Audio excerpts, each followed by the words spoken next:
Clapham Global, leading Britain's conversation with Iain Dale.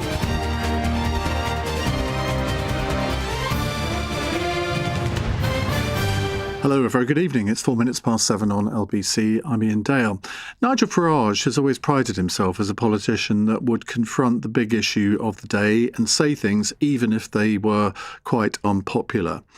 Today, he's become the same as all the rest of them, I'm afraid, when talking about the pensions triple lock. Now, at a press conference this morning, Reform UK said they would cut the benefits bill by billions of pounds to offset the cost of keeping the triple lock on state pensions if they got power. Now, let's just explain what the triple lock is. It means that the state pension rises each year in line with either inflation, wage increases, or 2.5%, whichever is the highest. Now, it's scheduled to cost up to about £15.5 billion a year by 2030. If you look at the state of the public finances, this is just not affordable. Now, I think we would all like to pay pensions at the highest rate possible. And I'm not sitting here as somebody who's seeking to slag off pensioners. I'm really not. I'm about to become one myself, so why would I? But I think each Chancellor of the Exchequer has to confront the reality that our public finances are in such a state, and it doesn't really matter who we blame for this. I mean, it is largely the last Conservative government that is to blame for this, but you can blame it on COVID, you can blame it on Rachel Reeves' stewardship over the last 18 months or so. You can blame it on a lot of things. But when you have reached a situation where the amount that we spend on pensions and benefits exceeds the amount we take in income tax, you don't have to be Einstein to work out that we have a problem with our public finances. So why is it that no politician from any party at all now will confront this issue? Because the Lib Dems are committed to the triple lock, the Conservatives are committed to the triple lock, Labour are committed to the triple lock, and now Reform UK are as well. And yet, if you talk to a politician without a microphone being on, invariably they will say, yep, Iain, you're right, this has got to be confronted. But we can't alienate our older voters because they're the ones that turn out and vote. Wimps. That's what they are, the lot of them. They are wimps. We want politicians who will confront the big issues of the day, make the tough choices. Keir Starmer constantly talks about all of the tough choices that he has to face. And then normally he ends up sitting on the fence. And this is exactly the same here. And I'm actually quite surprised that Nigel Farage has decided to do the same. Well, Joseph Draper, LBC's reporter, attended this morning's Reform UK press conference and joins me now. Take us through what was said, Joseph. Yeah, absolutely. I mean, this was a pretty big press conference. Lots of media there, as you would expect. Nigel Farage, the Reform Party leader, he was there with his Treasury spokesperson, of course, former Conservative MP Robert Jenrick. The pair of them drawing two battle lines, I would say. One, as you say, as you've laid out there, on pensions, on the triple lock. Secondly, on welfare as well. Robert Jenrick pledging to protect the pensions triple lock. That guarantees pension increases in line with inflation, earnings, or 2.5% each year, whichever of those is highest. And he pledged to protect pensioners. Today we're setting out how we'll protect pensioners. Millions of pensioners, and in fact people in their late 50s and early 60s, are genuinely worried at the moment. They've paid in for 30 or 40 years, but they look at the debt that successive governments have racked up. They look at Labour borrowing left, right and centre, just like the Conservatives did, and they know, they fear, something's got to give. They fear this government, maybe soon led by Angela Rayner or Ed Miliband, backed up by Zach Polanski, will pull the rug from under them, will erode, chip away at the pension that they've worked and paid into for their whole life. And they're right to be worried. Well, under reform, it will be different. We will protect pensioners. Today, I can announce that a Reform UK government will keep the triple lock for state pensions. Under Reform and Nigel Farage, your pension will always rise each year. And as you've been laying out, there really are questions about how to fund this. There's a lot of concern among economists and experts about the state of the public finances, the cost of this policy, expected to cost £15 billion by the end of the decade. This at a time when there's huge pressure on the government in terms of welfare spending, also pressure on them to increase defence spending as well. And of course, it has taken Nigel Farage to get to a while for him to get to this point. Previously, he said the triple lock was up for discussion. He's not committed to keeping it or scrapping it either way. Today, though, he said it would be they would keep it, and that it would be funded at least in part by huge cuts to benefits. The full details, though, he very much deferred to a later date. Within the next 2 weeks, we are going to announce the biggest cuts to the benefits bill ever seen in the history of this country. So when questions get asked in a minute, how can you afford it? Well, we can afford it many, many times over, given what we're going to announce within the next fortnight. So our position on this is settled. And Iain, I think this is really easy political capital for reform. Pensioners are among the largest group of voters in this country, but it is worth saying none of the major parties have actually ruled out scrapping. They've all committed really to keeping the triple lock. None of them have given any indication that they want to scrap it. Labour said it's going to stay in place until at least the end of this Parliament. The Conservatives have ruled out scrapping it, although they have said they may look at means testing it. So reform is very much part of a wider tradition here among the other political parties. Although, as you say, there's huge pressure on the public finances at the moment. I think Reform are trying to get ahead of that debate to an extent, but there are going to be some very difficult decisions for the Treasury in the next few years. Thank you very much indeed, Joseph. That's Joseph Draper, the LBC's reporter. Well, one thing I have to question is the fact that, I've got quite a lot of text coming in here, many of which don't seem to actually understand what the triple lock is. Somebody even says, wasn't this introduced by Gordon Brown? No, it wasn't. It was introduced by David Cameron and George Osborne in 2011. And there was a reason for it at the time, because I think pensioners had lost out compared to other groups over the previous few years. But that is not the case now. The pensioner demographic is the richest in the country overall. Of course, there are many pensioners who live, who don't have a huge income and live in comparative poverty to their counterparts. But overall, the elder demographic is reasonably well off.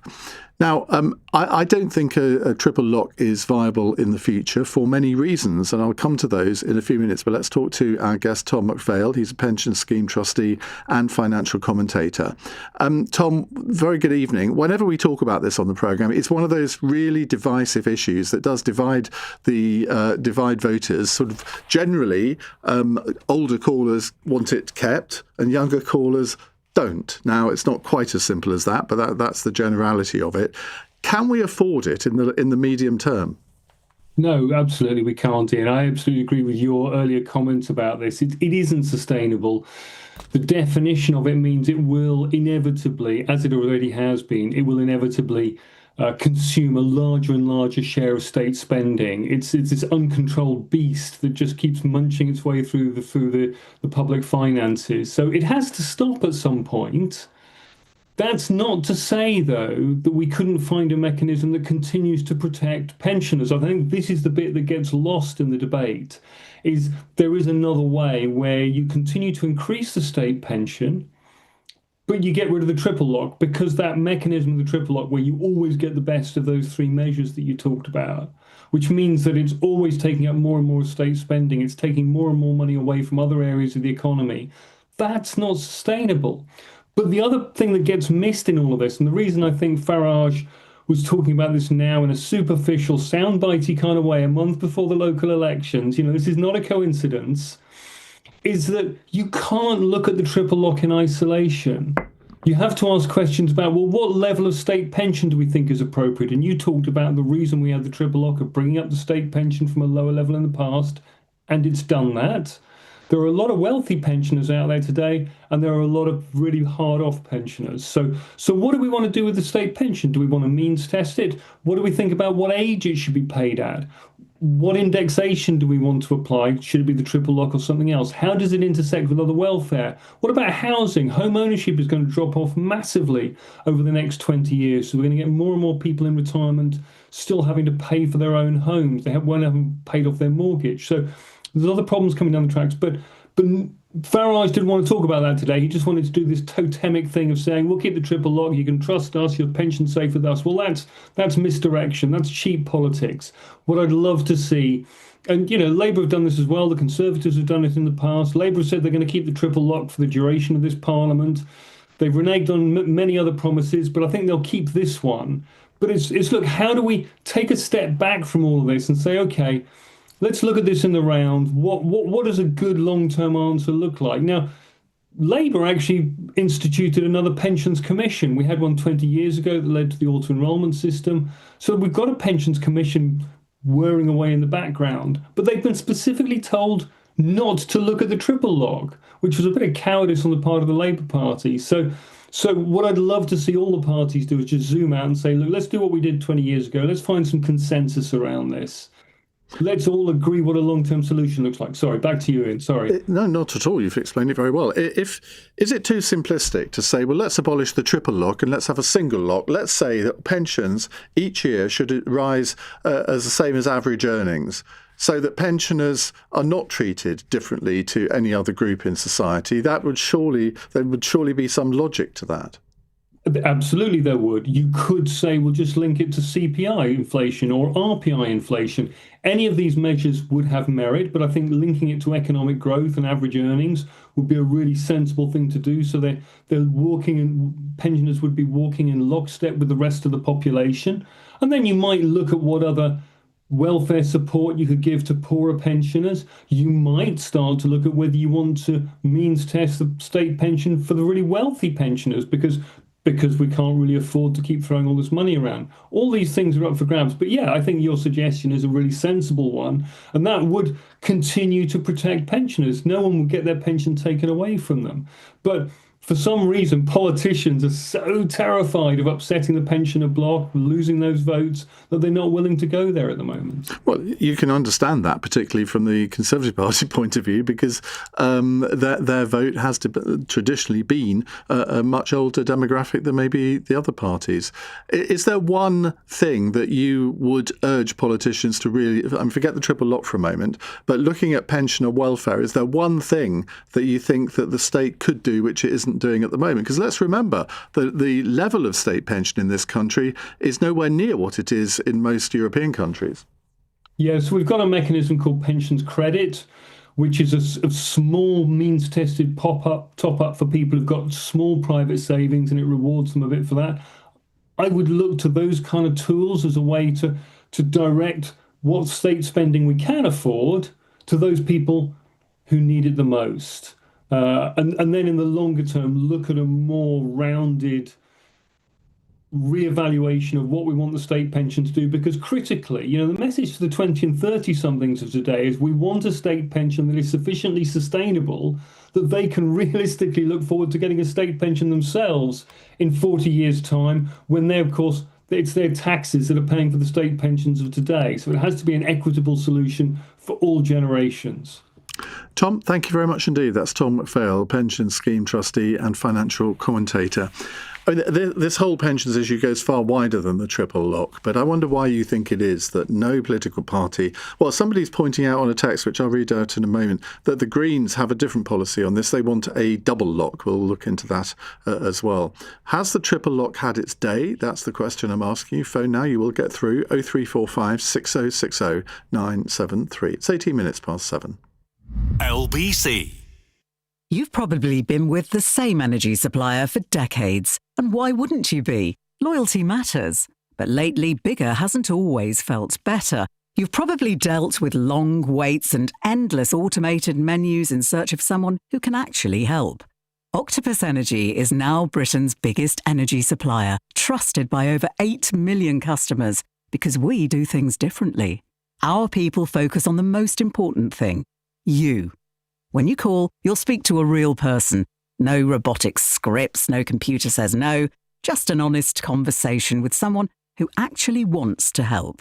Join the millions who've already made the move.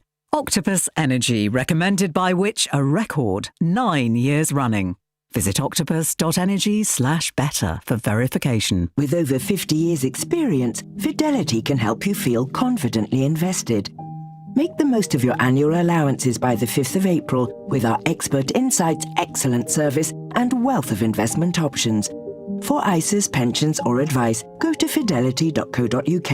Your capital is at risk. Terms apply. Go from someday to sunny days in Greece with package holidays from £329 per person. So stop dreaming of souvlaki, stop scrolling crystal clear beaches, search EasyJet Holidays and get your holiday in Greece sorted today. Get out there. Selected dates April to September, limited availability, ATOL protected, T's and C's apply. Leading Britain's conversation. Iain Dale. Alexa, send a comment to LBC. 7:20. Nug on our YouTube live stream says the real problem is the public sector pensions liability, not the state pension. Well, that is, I don't agree that. I mean, there are two problems here. The public sector pensions liability is massive, and yet again, most governments haven't really done anything to deal with that. It's almost as if anything to do with pensions is something that no politician will tackle because of the electoral consequences. Well, I mean, in the end, if politicians don't tackle the problems facing the country, they're only going to get worse. And I suspect if I'm sitting in this chair in 2030, this will have risen way up the political agenda, because by that time, if politicians haven't tackled this sort of issue, we're going to be even more bankrupt as a nation than we already are. Scott's in West Hampstead. Hi, Scott. Hi, Ian. I agree with absolutely everything you've said. Goodness me, that's a rarity. I'm coming up to the age of 76, and for the last, it must be 8 to 10 years, I can't remember when the triple lock increases were introduced. 2011. Yeah, right. Well, I've benefited, and the night of fact, my kind of, I have two pensions. I have a pension from my work as a school psychologist, and I get the old age pension as well, which I've had for many years. And I guess the combined value of them is above the median, the median working salary for workers in Britain. And I think there's a big generational gap. I mean, I'm lucky to have been one of the baby boomers. I'm downsizing and moving out of London to the South Coast. I'm in the process of doing that. And, you know, I just don't need that triple lock increase every year. I'd rather that went to people who really needed it, to pensioners who need it. And also, it is unsustainable, the triple lock. I'm quite happy to put my head above the parapet to say that. And I also think it's unsustainable for the welfare budget for welfare to be 5 to 6 times what the budget is for defence in our country. I mean, that's not sustainable either. And, you know, to just give you a little bit of extra, you know, it's a joke really. I had a letter this morning from the HM Revenue and Council, HMRC, and that's talking about, it says, because I'm above a certain level of salary, basically it's saying, we shouldn't really have paid you the £200 winter fuel payment last December, and we want it back. I'm quite happy for it to be taken off in tax. I mean, it's ridiculous. Do you think the day of the universal state pension is nearing its end? I mean, that would be a really courageous thing for any politician to do, to say, well, actually, we're going to means test it in future, because people would rightly say, well, hang on a minute. I've paid in for this pension throughout all my working life, and you're now saying that I'm not even going to get the pittance that is the state pension. No, I think what the politicians are after is the grey vote, you know, because it's an increasingly large vote. Yeah. And most people will want to keep it, but I'm not bothered about that, because I'm not a materialist guy, you know. I'm not into accumulating wealth or anything like that. I mean, I live fairly frugally. I mean, I even go to the supermarkets even at the end of the day, and, you know, there are some things going reasonably cheap. I put them in the freezer, and, you know, I can live on a lot less than the pensions I'm receiving. But there are pensioners, a big number of pensioners, I'm sure, who really do need more, and younger working age people who need more in their salaries. And it's an unfair generational divide. And, I'm quite happy to say that as a pensioner. OK, Scott, thank you very much indeed. Robbie says, Iain, I adore... I think he means you, i.e. me. I think he means that. And hate to correct you, but the Green Party maintained their policy to move to a double lock linked only to inflation and wages and not the arbitrary increase. They're now the party of greater fiscal... Don't make me laugh. They're now the party of greater fiscal responsibility, and it would be nice to see them get some credit for a brave policy. I don't think it is a brave policy to have the double lock. I don't even think it would be a brave policy to have a single lock. The brave policy would be to have no lock at all and let the government of the day decide on the level of pension increase each year according to economic circumstances. That's when politicians really would be held accountable, isn't it? Let's go to John in Croydon. Hello, John. Hello. You just said then if the government were to do that, there would be people like myself who would be left in absolute poverty. I did my spreadsheets last night, and I can tell you that since the triple lock came into place, April, as we are now, is £11.05. That has disappeared in other costs that have raised everywhere, even the cost of my phone tariff, etc. It's completely wiped off. Now, I do understand what you're saying. What are we going to do? But if it was means tested, so my friends who have wealthy pensions don't laugh at me and say, I put mine straight into the building society as savings, then that would cure something. Because I sit here and I find that my money's not gone anywhere. Yeah. I think the problem is here, whatever system people come up with, there's always going to be an unfairness. So, say for example, we did means test pensions. And then people who have a private pension, for example, that they've paid into because rather than spend the money and save the money, they just paid it into a private pension. They would be penalised by that for doing the right thing. They would be, but they don't need that money. I don't think my friends that put it away straight into the building society laughing. Well, you say they don't need that money, but don't you? If you've done the right thing and obeyed the rules and not been a drain on the state, you're effectively being punished for doing the right thing. Yes, but then punitive-wise, those that then don't get any benefit because they decide that the triple lock shouldn't remain in place because it's too expensive, means that the people that could afford it, of course, quite simply, they're not hurt at all, but it hurts those like myself. Honestly, I find that I'm left with £37 a week after my costs in insurance, 150 odd in council tax, etc. And that's not going anywhere. And that's on a spreadsheet. And I see it. I saw it last night. Yeah. So honestly, I just feel for those that only get a state pension. I lost my pension to the crash in 2008. So I lost the pension, and okay, I got a small payout. But there's a lot of people here. I just feel, Ian, if you don't mind me saying, that your conversation is not really taking into account for those, honestly, that need that amount of money. And we're going to spend it. As pensioners, we are going to put it back into the system. Well, that is true. And the problem here overall is that I think you can't design a pension system, or indeed any financial system, that is going to take into account the individual circumstances of every person in the country. All a government can do is put in place a system that can be as fair as possible. But I'm afraid, there will always be people that suffer from any reform through no fault of their own. And I'm not justifying that. I'm just saying it how it is. Let's go to Malcolm, who's in Wigan. Hello, Malcolm. Hello, yes. I 100% support the triple lock. I used to indeed work in the South East when I had the misfortune to live down there where you yourself live. I worked for a big insurance company, and then I was fortunate to receive the silver handshake and leave and end up in the northwest, which, as you know, is probably one of the most powerful parts of the UK.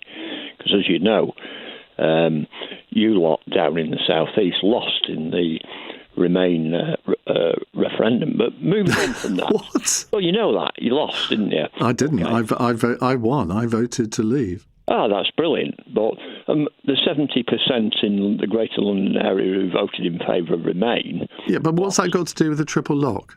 I'm just getting to the point. I'm just saying I have got some experience. I've lived in and worked in the financial system, many years ago. But the key thing is that the triple lock is fine. It's entirely sustainable. And as far as the benefits cuts are concerned that Farage is talking about now, I think that would be very, very unwise for Mr Farage to talk in that way. And it will damage his prospects of becoming a potential leader of the country. Because, you see, the problem is that we have a very unequal distribution of wealth in the UK. And on the one hand, Farage wants to get that job. He's after that job. But on the other hand, he has to appeal to ordinary people, many of whom, like myself, voted in favour of the correct decision, which was to leave the failing European Union empire. Now, my attitude is, if you're going to take money, you must take it off those higher up. That was the whole message about the failure of our previous approach. And Farage seems to be a bit weak in that regard, in my view. He's weak. He's sucking up to Musk, as we know, and the billionaires. But on the other hand, he wants that job. So which way is he going to turn? I would hope he would have the brains to realise it would be entirely stupid to attack those lower down the financial distribution system. That's my attitude. I am a former trainee actuary, and indeed has been described by another person as a brilliant mathematician. I've addressed the Russian Academy of Sciences, for example. Brian Cox, who we hear a lot of, would not even be invited to do such a thing. But there again, what do I know about life? So, okay, 17.4 million votes, okay. I believe in that, actually, and I think that the message of that was you have to look after the people in the UK and not fuss so much about sucking in up to people like Zelensky or indeed Donald Trump. Okay, I've finished now. I'm off. Right. Well, to live and live. I was going to make a nice comment about you there, Malcolm, and you've hung up on me. Goodness me. Just as well as it's news time on LBC. It's 7:31. Let's get the headlines with Amelia Cox. The Foreign Secretary says Iran could face further sanctions if the Strait of Hormuz remains closed following a virtual summit of 40 countries. Yvette Cooper condemned Tehran for holding the global economy hostage at the start of talks earlier. Police say a funeral director who's admitted to preventing the lawful burial of 30 bodies in Hull caused his victims utter devastation. Around 240 victim impact statements are expected to be heard during 48-year-old Robert Bush's sentencing in July. And the Mayor of London has warned anyone thinking of committing crime over the Easter weekend will face consequences. Sadiq Khan has described scenes in Clapham this week where crowds of teenagers gathered and swarmed shops as utterly unacceptable. LBC weather turning windier in the north tonight with rain pushing eastwards, breezy elsewhere with patchy rain developing, lows of 1. This is LBC. At EDF, we don't just encourage you to use less electricity, we actually reward you for it. That's why, when you use less during peak times on weekdays, we give you free electricity on Sundays. How you use it is up to you. EDF. Change is in our power. Households who reduce their weekday peak electricity usage by 50% can earn up to 16 hours of free electricity per week, subject to fair usage. For all T's and C's, visit edfenergy.com/r-power. What's the best present you ever got for your birthday? I bet it wasn't as life-changing as £1 million. Every week with the birthday draw, there's £1 million to be won. And you can enter from as little as £1 or via post. And for this week only, we're also guaranteeing 5 winners of £20,000 in our bonus draw. Enter by midnight on Sunday to be in the draw. Visit thebirthdaydraw.com. Is it your lucky day? From Global and ITV. 18 plus, UK only, no purchase necessary. Experience. It's knowing when something is worth waiting for and when it isn't.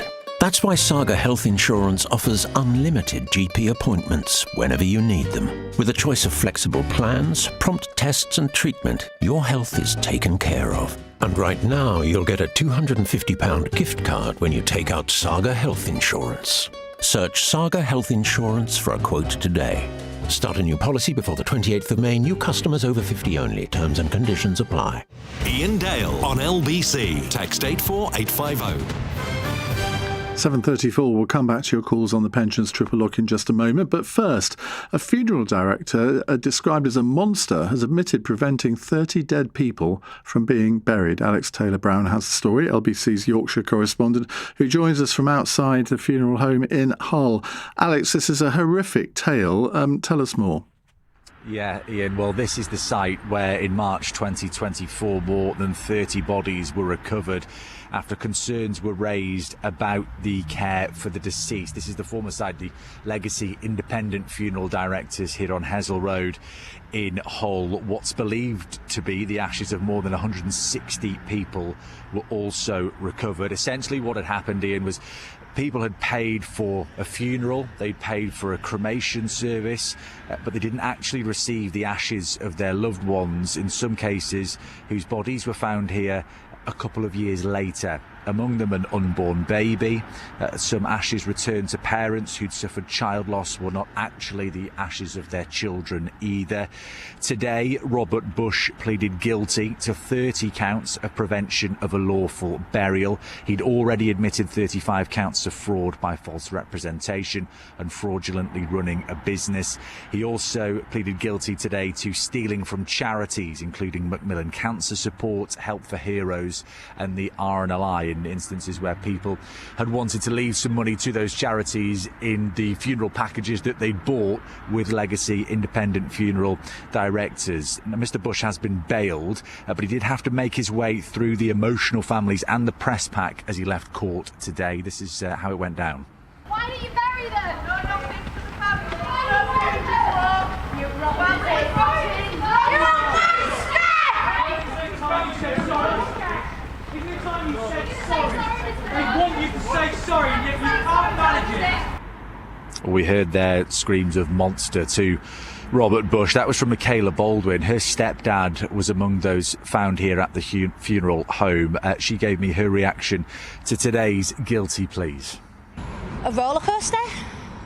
Obviously, you don't know what's going on when you first start. You've got questions after question after question going through your head. And all the emotions, it's unreal. We're upset, angry, we just want justice. And today we've got justice.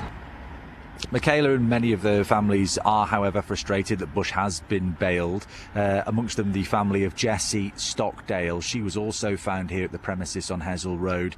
Leah and Claire Stockdale say they can't yet have any closure. It's mostly shock and disgust that he's been able to go. Let down. He's been let free. It's slipped through the cracks again, and that justice hasn't been served yet, which we was hoping that he was going to get remanded today. A little bit of peace for people that have been waiting over 2 years.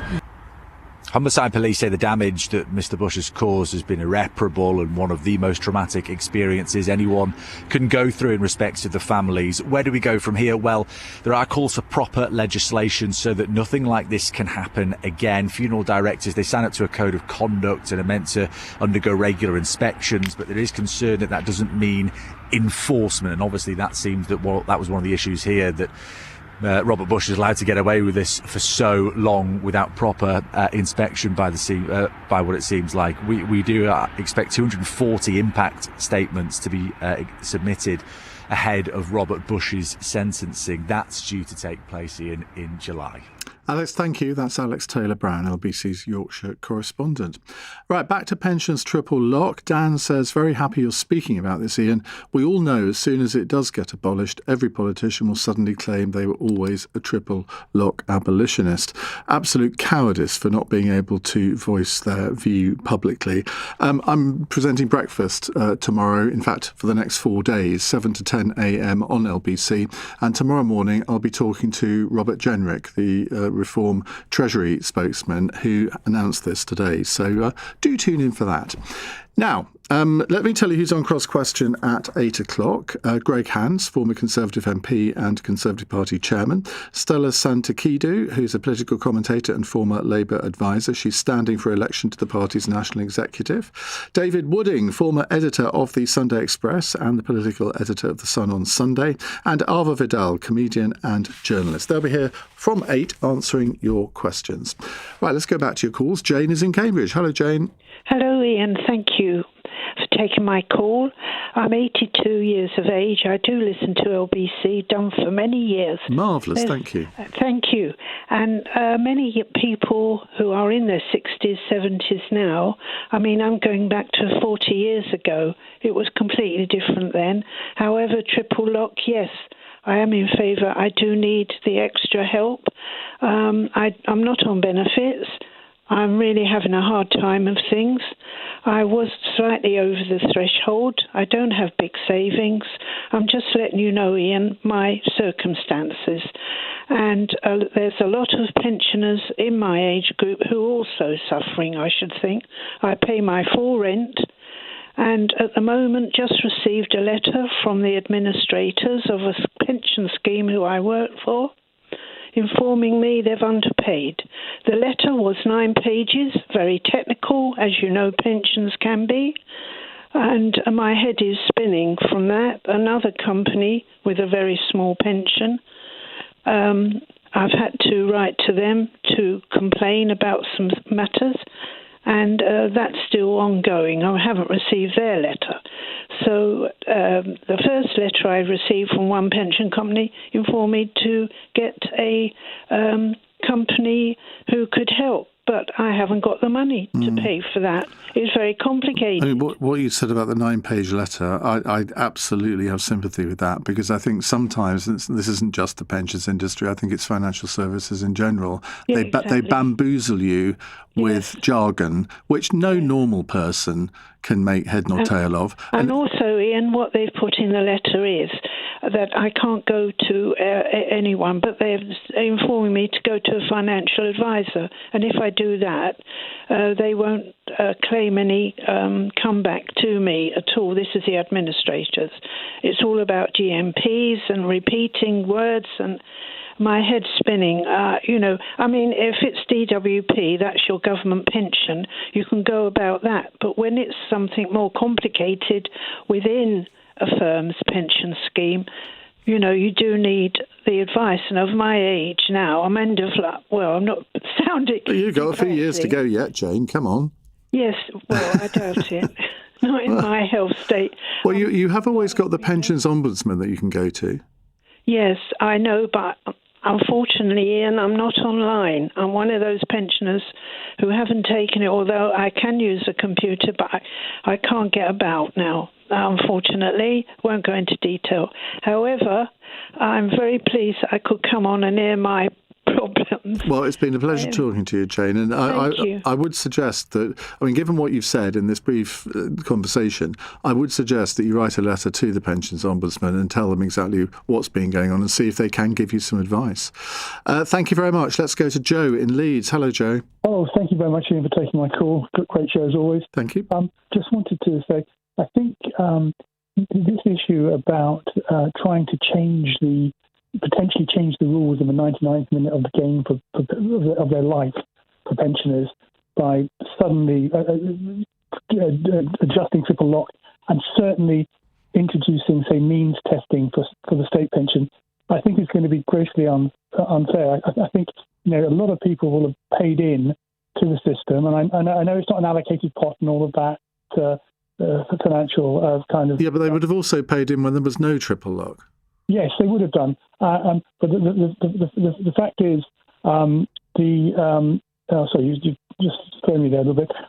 The fact is, it will potentially, put people off doing private pension saving if they know that their own savings pot, their own contributions won't be for their benefit. And I don't mean this in any kind of critical way, but goes to somebody goes to somebody else who's perhaps, maybe more deserving. But in a way, that's the case at the moment, isn't it? Because if you earn over above £12,500 through whatever means, whether it's pension income or whatever, that is still taxed. And if you have a if you have a private pension at the moment and you're over 55, you can actually cash it in. But if you can cash in, I think, a quarter, but you still have to pay tax on the rest. You do, yes. And indeed, you pay the quarter you do cash in. If you put that unless you put it into over time, put it into an ISA, you still have to pay interest on the earnings that might make. But the thing is, Ian, I think people will be put off from saving, and that's not good for the private pension sector. Why? If the tax system is already doing the job, why do we need to change that? Let the tax system effectively do the means testing. The government directly gets the revenue. There's an element of fairness and equity about it. And to a certain extent, if it isn't broke, don't fix it. Well, I think the problem is it kind of is a bit broken at the moment, and that's my objection to all these parties saying, "Oh no, there's nothing to see here. We're going to continue with the same system." Yes. Yeah, I agree with you. The triple lock could perhaps be a bit more nuanced. You might be able to do it through another mechanism. Perhaps look at individual personal savings tax levels.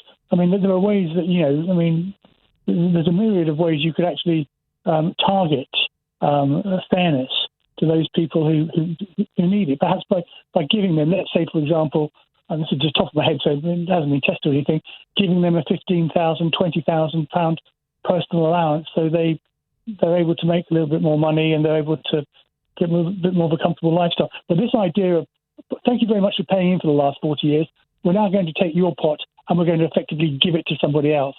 That's the way it comes across. Well, I mean, there are all sorts of unfairnesses in the tax system. It seems to me totally iniquitous that if you save money, you're then taxed on that savings, and you've already paid tax on that money because you've already earned it. I mean, I just think that is outrageous. But people say, well, the government's got to get the money from somewhere. Thank you very much. Joe Michael says, Ian, you're always much keener on talking about reducing the state pension. No, I'm not. I've never suggested we should reduce the state pension. People do like to put words in my mouth, don't they? Anyway, he says, which is paid to people who have worked all their lives, rather than talking about reducing out-of-work benefits paid to 7 million people in the UK, including the work shy and malingerers. Is this a desperate attempt to stay woke? Michael in Rains Park, wash your mouth out, mate. I do not believe we should be paying benefits to anybody who you describe as work shy and malingerers. Anybody that believes you should be paying benefits to people who deliberately don't want to work is a fool. And that is part of the problem with our benefit system at the moment, in that it does pay too much money out to people that don't need it. I would much rather pay that money to people who actually deserve it, who can't work for whatever reason, who may be disabled. They deserve the benefits. That's what the welfare state is there for. So I'm not going to take any lectures from you, Michael, I'm afraid. It's 7:46. Hear every side of the story. On LBC. Don't forget cross question in 10 minutes' time. We'd love to get your questions on the board already. We'll take some from our YouTube channel as well. You can watch us for the whole 3 hours of the programme now on the LBC app, on Global Player and the LBC YouTube channel. You can text us on 84850, but we'd prefer your phone calls on 0345 6060 973. Right, more on the pensions triple lock from Neil in Nottingham. Hello, Neil. Hi, Ian. Couple of points. First one is that probably from the calls that you've had already tonight, we can see that there's quite a wide range of people's different circumstances who are in the pension class, ranging from the people who clearly need what state prevention provides and probably more, because as you said, it's not actually that generous, through to people who apparently put it straight in the building society and don't need it. But I think within that wide spectrum, there's quite an important demographic that more and more, I suspect, the politicians probably need to think about, or would be wise to think about. And that's the people who are probably feeling morally, at least, that they would be happier probably to survive on less, particularly if they've got private pensions, and there was some elements of means testing, but they knew with certainty that that money was going to readdress the balance. And the balance that needs readdressing is that the young people's covenant has been absolutely betrayed in this country. So there are a large number of people who've benefited from free university education, being able to get into a steady job fairly easily that had some sort of pension entitlement attached to it. And that is no longer the case for young people now. And I suspect there are quite a large number, and probably a growing number of people, who would feel that, yeah, I've done reasonably well out of the way that society was when I was that age, but now it's much, much harder for people. I've got a decent sort of pension. I've got enough to live on. I could probably do with a bit less. And in fact, I'd be happy to if I knew that money was definitely going to readdress that sort of balance rather than disappear into a pot that then got wasted, if you like, on something else. And I think that society, one way or another, is going to need to rebalance itself to recognise some of the value judgments that we need to make. And that covenant has been betrayed. Young people now have a far, far more difficult situation than the boomers, including myself, faced. And I think there's quite a lot of us that would be, I guess, old enough and wise enough to sit up and recognise that that's the case, and we want to do something about it. Yeah, and that is why you and I should be speaking out about this, because I don't know how old you are, but I am not far off pension age. And I think the system has gone wrong, and it is unfair on younger generations. And I know my colleagues Tom Swarbrick, Ben Kentish and James Hanson, they've done lots of hours on this subject, but because they are they're all in their 30s, I think, they are of an age that looks at older generations and thinks, well, hang on a minute, you've all had it really good. What about us? And of course, they then get criticised for that, for making the arguments that I'm making, but from a self-interest point of view. I have no self-interest in this whatsoever, apart from the fact that I'm about to become of pensionable age. But I can see that we are building up so many problems for ourselves in the future that if something isn't done within the next few years, the problems in the 2030s are going to dwarf the problems that we have now. Well, I would agree with you, and I would say that in terms of people in that age bracket, they've got a very fair point. But as I said at the start, we've got to recognise that it's a very wide spectrum, and there are clearly people, of our age or a bit older who are struggling through no fault of their own and need support. But equally, there are people who aren't. But we've lost sight, I think, really of that sort of equality and the fact that we need to ensure that younger people can get on. But we've also lost sight of a lot of other related issues as well, and we're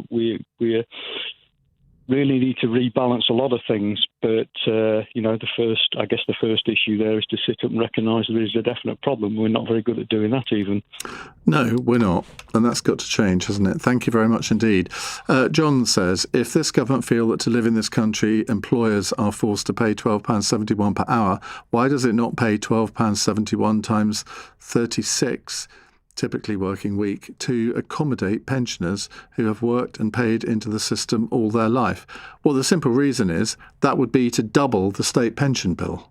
I mean, it's a ludicrous suggestion. I mean, I haven't got a calculator in front of me at the moment, but I mean, it seems to me that would just be totally unaffordable. You can't pay someone the equivalent of the minimum wage when they're not working. I mean, that equates to a salary of £26,400. The state pension is around half that, I think. So there is no way that no matter in an idyllic world where the land flowed with milk and honey, and we all sort of adhered to a religion of motherhood and apple pie, yeah, you could do that, but we don't.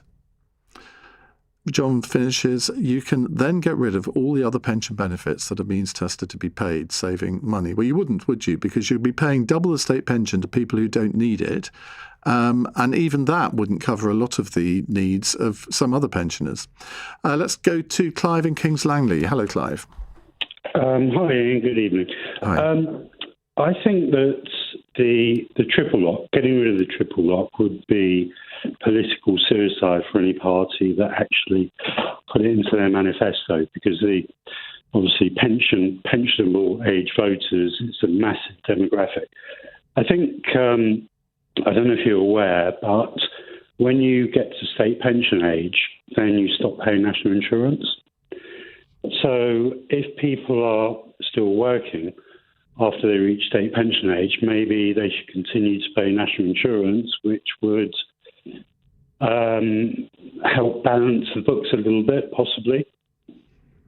But the whole point of national insurance is you're paying in for your pension and you're already receiving your pension, so why should you pay any more? Well, only because... And you wouldn't be entitled to unemployment benefit either, I don't think. Possibly not, but it's one way of keeping the triple lock. Okay, national insurance goes towards paying your state pension. So if you means test the state pension, then people who have paid in for 40 odd, well, you've got to have 35 years of national insurance contributions to get a full state pension. So people who've been paying national insurance for 35 years won't be very happy, and rightly so, because they're paid into it. But if they are in a position where they can want to continue working, then I suppose it could be kind of not a charitable thing to do, but a socially appropriate thing to do. But you said yourself at the beginning of the conversation that politicians won't abolish the triple lock because of the political consequences. Well, can you imagine the political consequences of a political party that goes into an election saying we're going to add national insurance to your taxes if you are over the age of 67? I mean, that again would be, as Sir Humphrey would say, a politically courageous thing to do. I think it would be, but I think it's more acceptable than getting rid of the triple lock. I think it's more appropriate, because if the triple lock goes, then people who have a real need will suffer. People who are still working, it's not going to make a huge difference because you're working anyway. I don't think that pension income, so you get your state pension anyway at 67 now. I think on pension income you shouldn't pay national insurance, but on earned income, I don't really see why you shouldn't. I'm shooting myself in the foot here because I'm over 67 and I don't pay national insurance on my income. I still work. And I think, for me, that extra bit of tax would be acceptable on the basis that it's actually helping the country. But the other thing as well is that the social security system really does need to be looked at. Far too much money, I'm sure, is going to inappropriate places. So, I know certain individuals who milk the system. Well, it's going to be very interesting to see. Nigel Farage says he's going to outline his benefit cuts proposals in the next 2 weeks. We'll reserve judgment until he does that. I'm not really quite sure why they've announced this pensions triple lock policy today, which I'd have thought would have been better to do as part of a much bigger package, and where they can explain how they can continue to fund it. But anyway, we'll find that out in the next couple of weeks. Thank you all very much for your calls in the last hour. Coming up, it's Cross Question with former Conservative Party Chairman Greg Hands, Stella Santakidou, who's a political commentator, former Labour advisor. She's standing for election to the party's National Executive Committee. David Wooding is former editor of the Sunday Express and previously the political editor of The Sun on Sunday. And Ava Vidal is a comedian and journalist. They'll be here in just a few moments' time to answer all your questions on whatever subjects you like. And given that it's Easter, given that most people, apart from me, are going to have a few days off, a break from your normal working life, feel free to ask a bit sort of non-political questions this hour as well. Alf, they'll speak for me. It's a weight off for all of us, isn't it? Yes, Mum. Lasting power of attorney. Search your voice, your decision. This is LBC from Global, leading Britain's conversation. Cross Question with Iain Dale. Hello, a very good evening. It's 8 on LBC. It's Thursday's Cross Question. We've eventually herded the cats into the studio, and on our panel tonight we have, to my left, Stella Santakidou. She is a political commentator and former Labour advisor, and she's standing for election to the party's National Executive Committee. What on earth possesses anyone to do that, Stella? We'll ask you about that in a minute. Next to her is Greg Hands, former Conservative MP, Minister and Conservative Party Chairman. To my right, comedian and journalist Ava Vidal, and to her right, David Wooding, former editor of the Sunday Express and previously the political editor of The Sun on Sunday. Right. 0345 6060 973 is the number to call if you'd like to ask our panel a question. You can WhatsApp on that number, you can text 84850, and of course you can watch us on Global Player, the LBC app, and the LBC YouTube channel, and we will be channeling a few comments from the YouTube channel and maybe questions as well throughout the course of the hour.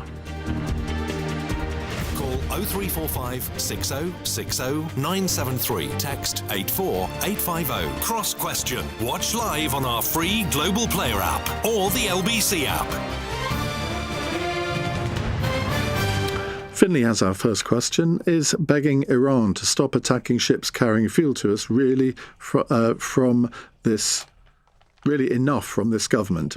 The Foreign Secretary, Yvette Cooper, has today hosted a summit of more than 40 nations in which they discussed putting sanctions on Iran if the Strait of Hormuz isn't reopened, hours after Donald Trump told European nations to just grab and cherish the strait for themselves. Greg Hands. Well, I think the UK should have a stronger military presence there. I don't think the threat of sanctions alone is going to work. There's already a massive range of sanctions on Iran and have been so for 10, 20 years or more. I think the UK should be parking the fact as to how this war started, which I think the UK was right not to be involved in. We weren't actually asked to join it, but to deal with the situation as it is, and I think is in our national interest to reopen the Straits of Hormuz. So I think the first thing I would do is to get some more military assets into the region to be ready and give yourself the options to take part in the UK should not go it alone. We're not strong enough. But with allies and with like-minded countries, different to the United States and Israel, different to Iran, and that's what I think we should be doing right away. What military assets should we be deploying to the area? Because as far as I know, we haven't got any. Well, I think there is still some Royal Navy capability. There's certainly RAF capability. We have Cyprus. We obviously have the two carriers. But how does that help keeping the Strait of Hormuz open? Because I think Iran, if they knew that the West were potentially willing to take action, then I think Iran would be more reasonable. But at the moment, Iran will know that the West, Europe, Japan and others don't even have any capability in the region to do anything about it. So I think they can act with impunity towards the Straits of Hormuz. I think this gives us more options in how we treat Iran going forward. The United States is clearly not particularly interested in reopening the Straits of Hormuz. They don't get a lot of oil out of there themselves. And it's, I think, in UK's interest for us to take a more active role. And Asian countries, because if you look at some of the Asian countries, they're already introducing fuel rationing and various measures, because for some of them, I think they get 98% of their oil through the strait. Stella. Yeah, but some of them also, like I saw the Philippines, for example, may get special deals with Iran where they will be allowed to get some stuff through. And I do not think that Iran thinks that they can act with impunity. I think that they know very well that they are not dealing with a good faith actor. They've known that for a while now. I think the UK should stay as far away. And Iran's a good faith actor? Absolutely not. No, they're not at all a good faith actor. But I think that they're going to become even worse, because at the moment what you have is a situation where, not that they ever had any moderate leaders, but their most moderate ones, they have been killed. It was this week again that we saw Israel bombing the house of someone in Lebanon who was who was trying to negotiate a deal with Pakistan, and killing his wife and maiming him.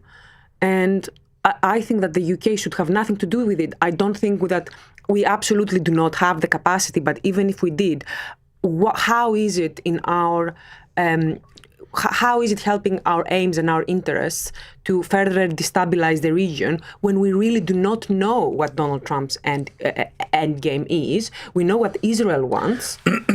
But I don't think this would destabilise the region. In fact, I think rather the opposite. I think reopening the Straits of Hormuz, the UK in conjunction with allies, including, Iain, as you say, Asian countries, I think would actually bring stability to the region. It doesn't have to have anything to do with Donald Trump or the Israeli action. It would be a separate, entirely third-party action by the UK and allies. A poorly resourced operation where we are using resources that we don't have and potentially putting the lives of our own troops in danger. Ava. I agree with Stella, and I don't think that we can bring stability to that region. I mean, goodness, I lived in Syria when I was a child, and it's been, I remember we used to drive from Damascus to Beirut to go food shopping, as you do. And the bombs were going off back then. That region has not been stable. I think Iran were at the negotiating table. I mean, if they're not good faith actors, the Americans are even less so. I just think we should stay out of it. I don't think we should risk troops' lives, and I think that at the end of the day, you've got to come at this differently. Force is not going to work. They have been preparing for this for years, and I just think now that Yemen's being not being pulled into it, but they've put themselves into it as well. It's a disaster. I mean, look what they're doing to the environment. I'm glad that Britain is staying out. I do not think we should go there. David Wooding. I think it's easier said than done to say we should take various action because people underestimate the difficulty in taking control of those straits. Iran has masterminded the whole place. I mean, there's coastline with all sorts of areas where they can hide missiles, apart from planting sea mines, and even without a naval presence, they can command that place.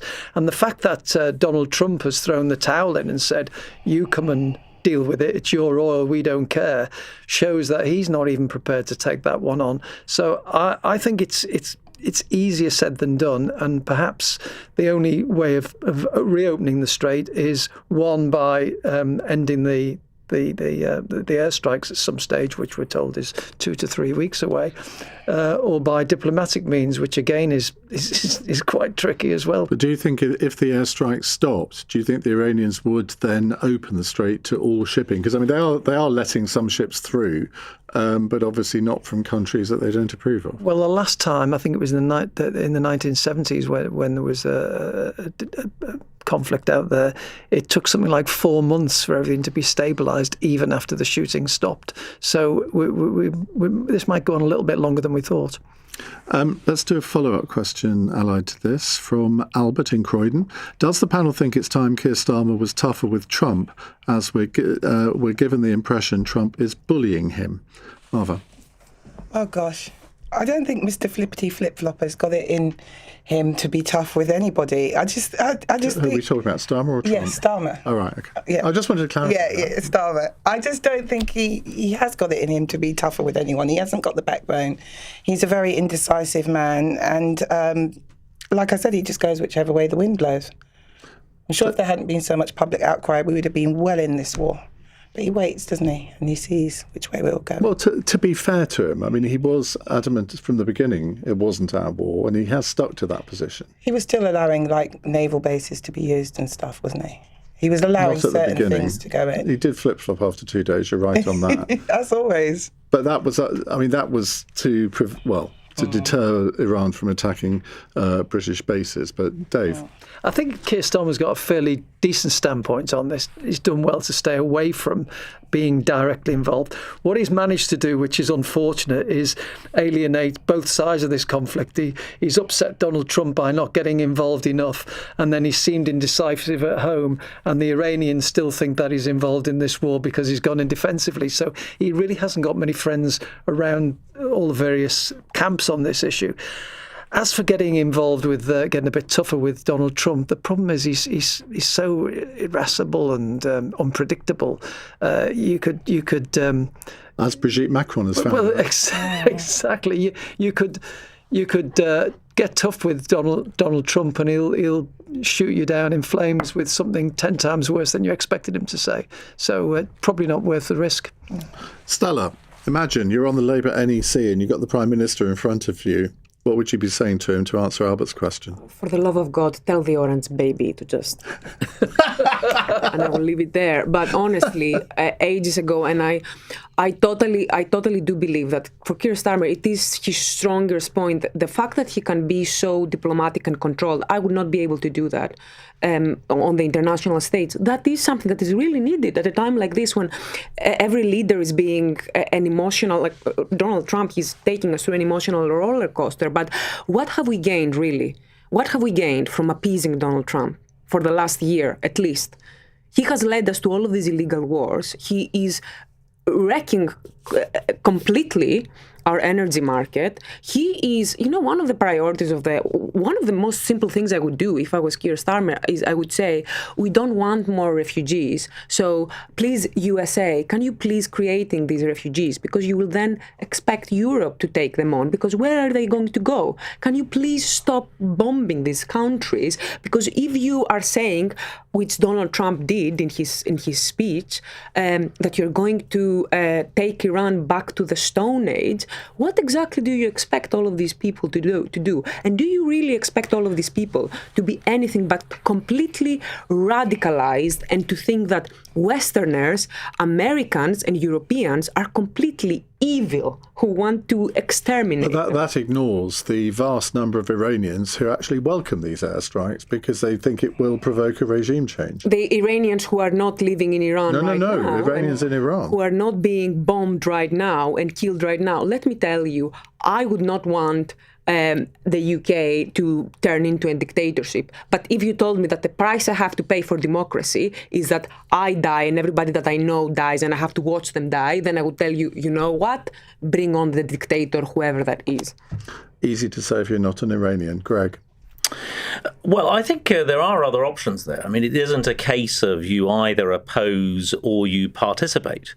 If you look at what Australia and Canada have done, for example, they've been broadly supportive of taking action against Iran, both led by centre-left governments, actually Labour Party sister parties, without actually participating in the strikes. And I think we're in danger of getting away. The fundamentals here are that Iran has behaved badly, irresponsibly, dangerously, recklessly, with a commitment to wipe out another country, in the case of Israel, and they've had that commitment for 20 years. The United States has been our long-standing friend and ally, and I think we should not throw the baby out with the bathwater here, that we do have Donald Trump, and I'm certainly not a fan of the current president, but the United States and the relationship with the United States will endure well beyond this presidency, well beyond this conflict.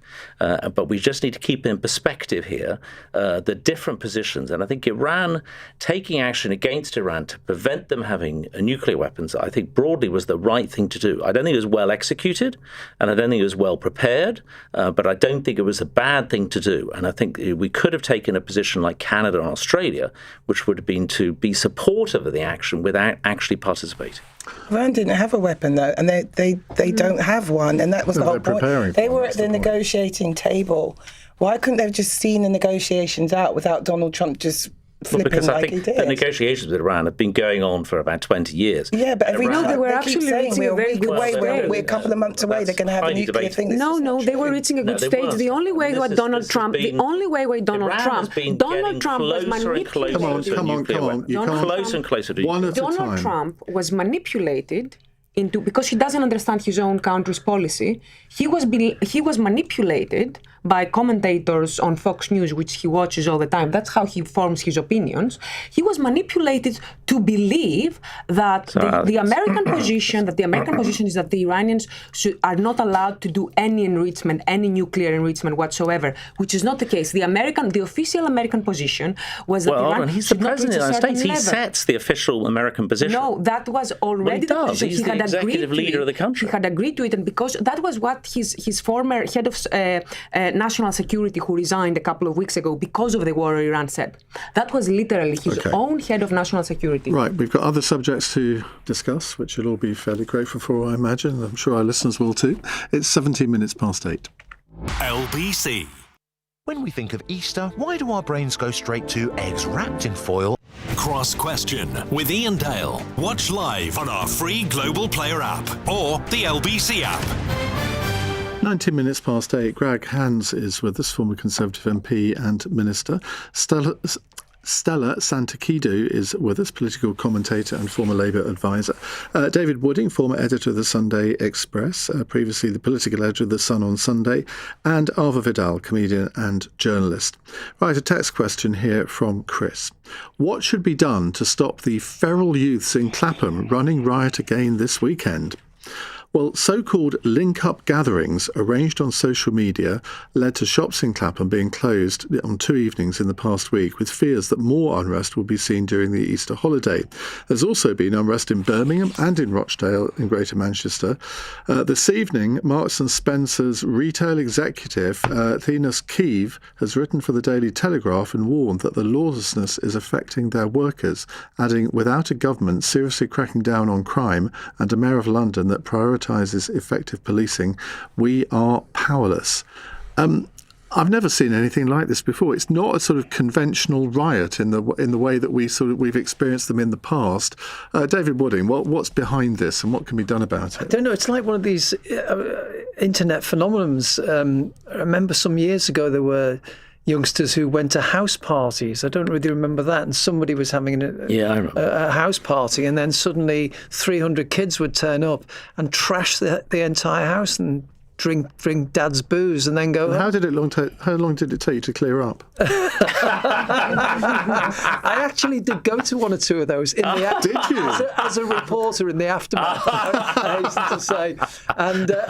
And these poor kids were beside themselves. You know, my dad was mum and dad were away for the weekend. I was only having a few friends around for a drink, and all these people descend. And we couldn't really get to fathom out how it had got round, but he says it to somebody, it gets on the net. And I suspect this is something very similar, where some young lads and girls probably as well are saying, let's all meet up together. I think they are actually predominantly girls, so I've read somewhere. I don't know. They didn't look like predominantly girls to me. There was a lot of... I think the arrests were girls. Probably because there were some girls arrested, but Arva, come on.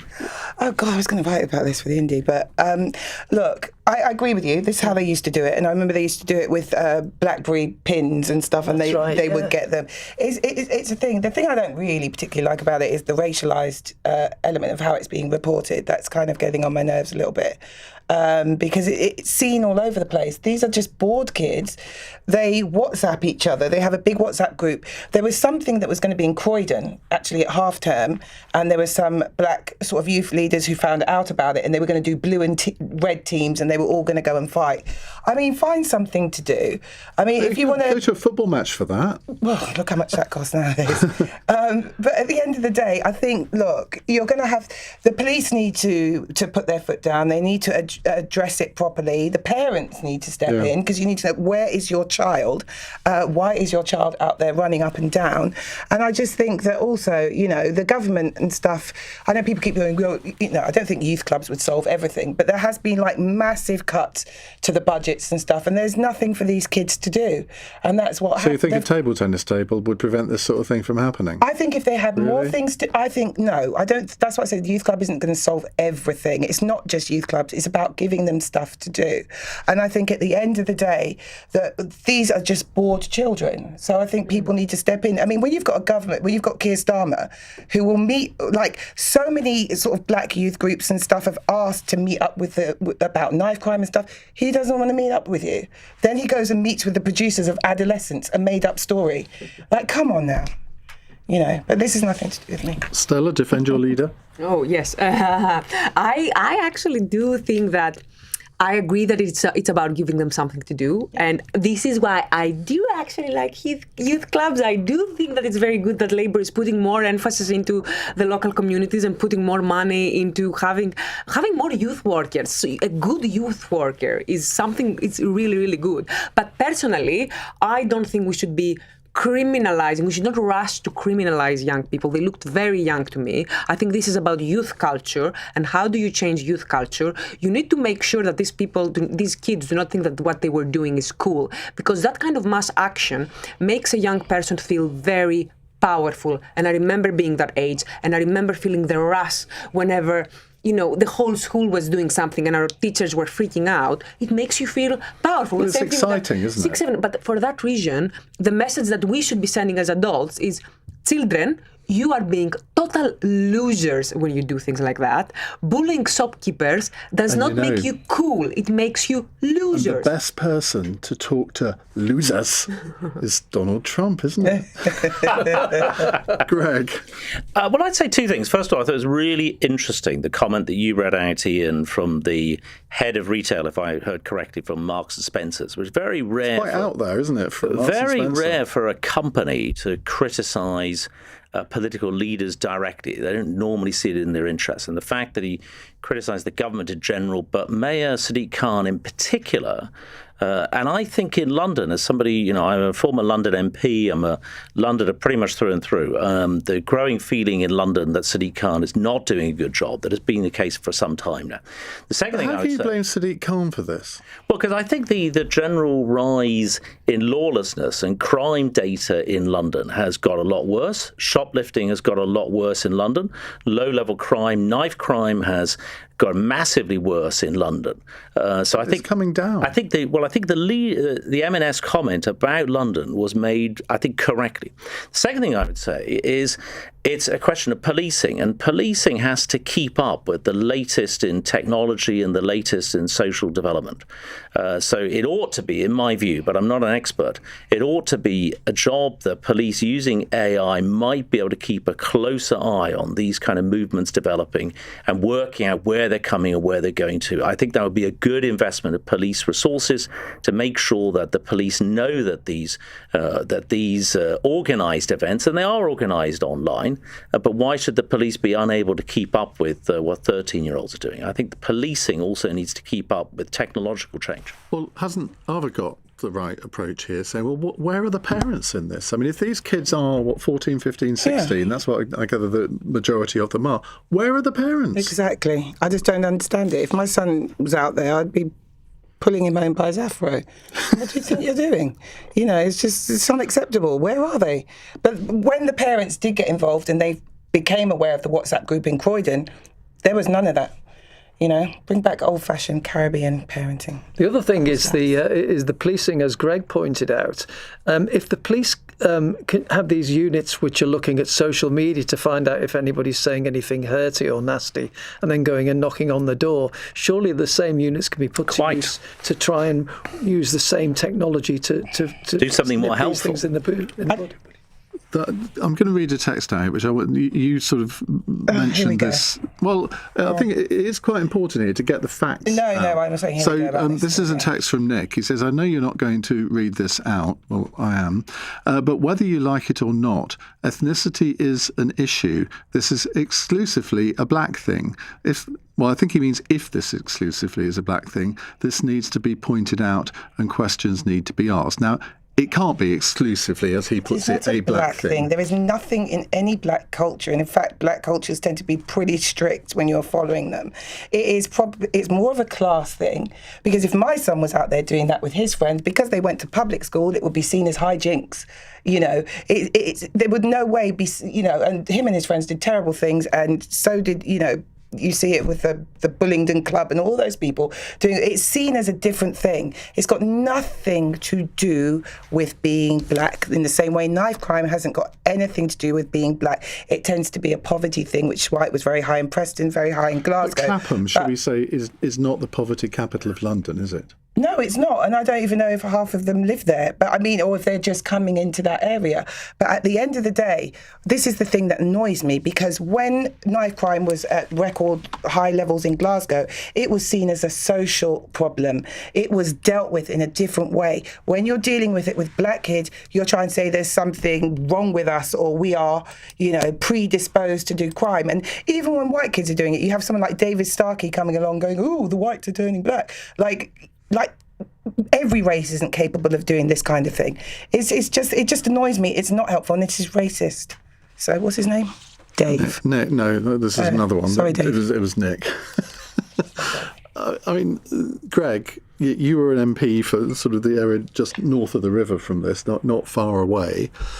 But this is, it's become a very gentrified area, Clapham, as I understand it. There are it's almost pockets been of poverty a in bit it. mixed. Clapham Junction Station, I sometimes find one of the most intimidating places to go in Europe. So it's a bit mixed. But in terms of responsibility for this, do you think the responsibility either needs to be put at the door of the parents, or do you think the police have been a bit slow on the uptake here? Well, if this is going to happen again, at least they know what to be prepared for it. I think those could both be true, Ian. I think it could both be the case that parents have been too slack, and it can also be the case that the police have been slow on the uptake. And I don't want to criticise the Metropolitan Police because I don't know all the background to whether there was police investigation or not. I'm just saying in general, but the police ought to be able to keep up with technological change. And as David has rightly pointed out, if the police are able to keep up with people on their individual social media accounts, then why can't they keep up with a group of 200 or whatever it was, young 13 and 14-year-olds? But they can, and they do sometimes, because that's how they got those group of black kids in Manchester for joint enterprise before they even did anything. Well, that's even better. If you that can was and through you do Signal and stuff sometimes. like that. So I don't know why this then has you ought to been be able ignored. to do that. That should be a model for doing it more often. Let's round this discussion off. Chris in Stubbington says, what is old-fashioned Caribbean parenting, Arva? Click round the ear. I can't even bring it up. I'm so triggered. It's more than a click round the ear. It's a very strict upbringing. I was speaking to my friend about it. I went to see him before I came here. He's from Jamaica, and we were just talking about it. I said, man, we got to bring it back, but our kids don't seem that scared of it anymore. No, it's just, it's a very strict upbringing. Very, very strict, and they don't mess about. African parenting, West African parenting, you could say, is even worse. So this idea that we come from unruly, worse or better, well, depends if you're a West African child. It is a very strict upbringing. Like, we couldn't breathe, we couldn't do anything. It was just horrible. But I think also, some of the rights, we're not allowed to parent our children the way we used to. Why? Some of that hating stuff's all illegal now. But, God, you're so right-wing, Arva. It's you, Ian, since I started doing the show. I was a Corbynista when I started doing this. Now look at me.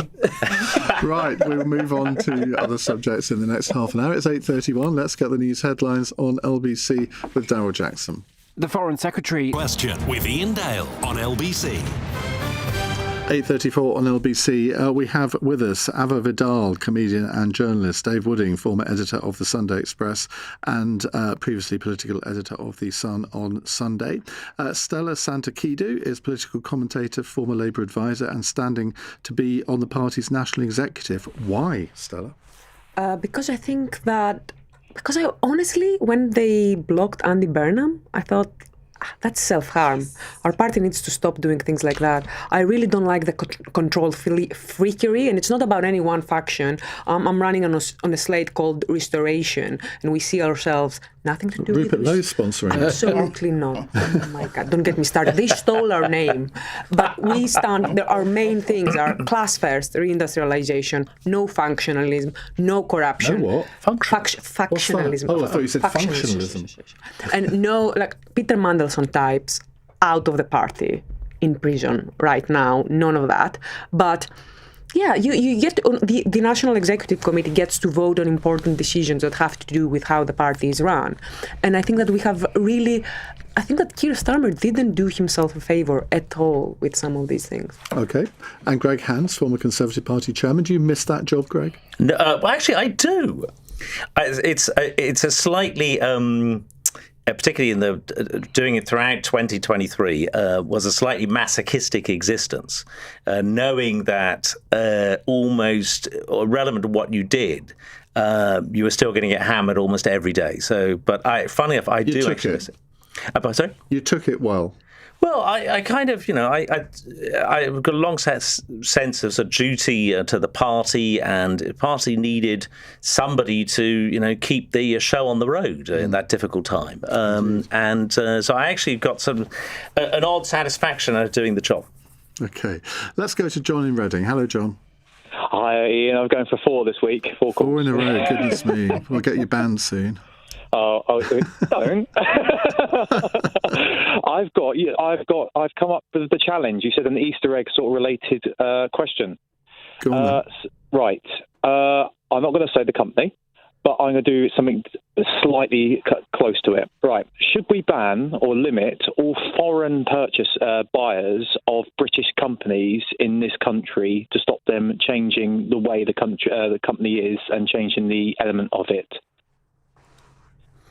Yes. Right. Definitely not. It's a difficult one because it's all right, Stella, you go first. It's practically difficult. It's a policy that's practically difficult because of the laws that we need to change. Because there are reasons why in procurement, for example, you cannot discriminate, and the same goes for when a company needs to but the government can intervene. They have in the past, and I have become more and more in favor of keeping things within one country, keeping the senior leadership board connected to wherever they are, to the local community, even if that means keeping things in the family, which as a lefty you would not expect that from Iain. It's made me rethink the way I think about inheritance tax, because I have come to realize that one of the problems that we have with the way capitalism is run right now is that you have all of these stakeholders who don't really have a stake in the future of the company. I'll keep that quiet in your campaign for the NEC. Just a little bit of advice. Greg? Well, the UK is very, very dependent on foreign direct investment. And actually, the UK is a world leader in this space. And something that we should be very, very proud of. It's one of the first things that Margaret Thatcher did back in the 80s was to welcome, for example, Japanese investment in the UK car industry. The UK would very unlikely have a significant car industry today had it not been for Japanese investment then. Since then, there's been a lot of American investment, with the top destination for US investment. And people employ our people and they pay our taxes. And actually, that's a big part of UK prosperity is due to foreign direct investment. Of course, you do need to have controls on national security type controls to make sure that some of your key assets don't end up in the hands of countries which are unfriendly towards the UK. But in general, we would be making a terrible mistake by saying that all companies in the UK must be UK owned. That would be a terrible error. Well, you would think the French would be a friendly nation, and then Thatcher sold our energy sector to them, and look at us now. Well, if you look at France, France has not produced a new significant company for 30 or 40 years. Look at the CAC 40. Naming any of those 40 companies has been founded in the last 20 years. The nationally owned energy suppliers means that they have nuclear power. They've had to forcibly nationalise Électricité de France. It wasn't what they wanted to do. Look where they are now. They're the best ones. But they forcibly nationalised it. It wasn't something they wanted to do. They are the only ones in Europe who are doing okay in terms of energy. We do have two other panellists. Dave? Well, my only misgiving on this is what happens when you have a company that's in dire straits and needs rescuing, and a foreign investor comes over and says, here we are, I'll save 500,000 jobs. Do we ban it and stop it? I think there's so many parts of our industry, manufacturing, as Greg mentioned, and some confectionery companies are owned by foreign businesses now. And there's so many jobs relying on that. Perhaps you have to have some kind of rule on certain things that you're not allowed to be run by foreign companies. Like, say, Manchester City shouldn't have all that oil money, for instance. You could say that. And then, that would cut cheating out of football. But no, seriously, there are a few sort of national treasure. I can't think of things offhand. I mean, for instance, the BBC going into foreign ownership, that's unthinkable. But there must be some companies as well who you'd have to protect. Ava. I know what I know what John's getting at. I know exactly what company he's talking about as well, and I agree with Greg, and I agree that you do need foreign investment and it is useful. We shouldn't ban them, but there's nothing stopping you boycotting with your pocket. I know exactly what he's talking about, and I agree, John, in Reading, they have ruined it. I won't name the company. So we're talking go about elsewhere. Chocolate. I mean, let's put it cards on the table. We're talking about chocolate. Yeah, we're talking about Cadbury's. Cadbury is true. It's true. Hershey have done a terrible job. It. It's horrible. But it doesn't prevent them from taking over Cadbury. No, but they can take over the company. But if you want to vote with your pocket, vote with your pocket. One thing that you haven't mentioned, of course, is that if we ban investment, then other countries will do it to us. And I think I'm right in saying that we are still the number one foreign investor in the United States. We are. And we forget that. Yeah. And also, I mean, we run major operations. I mean, Vodafone, for example, is one of Germany's 3 biggest telecom providers. similar kind of stories right the way around the world. JCB is a massive success story in India. If we did this, then people would retaliate. But actually, it's been a big part of the UK economic success story in the last 50 years has been foreign. I speak, by the way, as somebody I should declare that I work for one of these foreign direct investors for the EP Group, which has got the largest Czech investment in the UK at the moment. Two very complimentary comments on our panellists. One said, I saw a moment ago, I'm very much liking Ava. Oh, thank you, whoever you are. And another one says, this is Janet, I'm Labour, but the only time I voted Tory was for Greg. Oh. He's such a nice man and really looked after his constituents when he was my MP. I miss him. Oh, that's nice. That's fair. Thank you. Are you going to stand again? I think it's unlikely, but I haven't decided yet. Okay. Why do you work for the foreigners then, Greg? They want you here. Right, let's take an early break, and we'll come to a question on the triple lock in a few moments' time. It's 8:42. On the latest episode of 5, Greg Hand, Stella Santi-Kedu and David Wooding and Ava Vidal with us taking your questions. Adrian in Lewisham wants to know this. Does the panel believe the pensions triple lock should stay in place, even though the elderly get lots of benefits anyway? Now, as we discussed in the previous hour, Reform UK have pledged today that they would keep the triple lock in place and fund it by announcing some very large cuts to benefits. Dave Wooding. Well, first of all, triple lock would be popular among the older population who obviously are more likely to vote. So it's a good political move on his part. The point is, I would ask Nigel Farage is what else is he going to do to help fund this? I remember when I was editor of the Sunday Express, Keir Starmer came to us with an exclusive before the election, which was that he promised to protect the triple lock if Labour won power. That went down as a storm with the older readership. They loved it. And maybe he got quite a few votes out of that. But what did they do the minute he got into power was to scrap the winter fuel payment. So that really then probably lost the people who may well have voted for him. So I'd say, yes, it's politically a good thing to do, but I don't know why Nigel Farage has done it now, so far out from an election, because when we get closer to an election, the other parties will be probably saying nothing about it and trying to avoid that question, because deep down they all know that it's an unfundable commitment to continue. And so if he's in a position where Labour and the Conservatives are making no commitment to that, then he could get away with doing nothing himself. But perhaps he's desperately trying to steal a march on them and get a bit of publicity today. Ava? I think that I don't kind of agree that younger people are not going to vote. I think obviously elderly people will be voting as well, but I think with the new Green, with the Greens underneath Zach Polanski, there's a lot more younger people who are going to vote. So I'm not sure it's going to be the vote winner that he thinks it is. Me personally, I think you should just give old people what they like. Okay, they deserve it. You get to a certain age, give you everything you ask for. Mental note to all future Prime Ministers, do not make Ava Chancellor of the Exchequer. I'll do a quasi. Stella? I think that the triple lock was never meant to be permanent, and there are ways to reform it, which will mean that pensioners we will continue to see a rise. So if, for example, there are three things that are included in the triple lock. It means that pensions will rise either by inflation, by wages, or by 2.5%, which is a random number. If you just scrap the random number, inflation is quite high at the moment. For the next 2 years, until the next election, pensioners will continue seeing their pensions rising. So it doesn't mean that their pensions will not continue to rise. It just means that it's not going to be an arbitrary number. So I think that if they just reform it, this will make it much better. But I also find it strange that Nigel Farage chose to pick this now, and I wonder whether it is because he saw how he fall in the polls because of his initial position on Iran, and he thought, no, the local elections are my one opportunity to completely annihilate the Conservative Party, completely wreak havoc in their party, and make sure that when the general elections come, which, remember, Nigel Farage believes that the general elections will come sooner rather than later. He keeps on saying that to his voters, followers, members. They will be ready.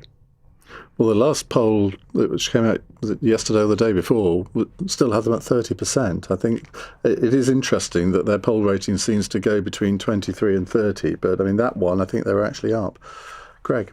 Well, first, I think I wouldn't really believe whatever reforms say. Their numbers are all over the place. They used to be pledged to 90 billion of tax cuts, and they ended that. They were then in favour of lifting the two-child benefit cap, and then suddenly they're against that.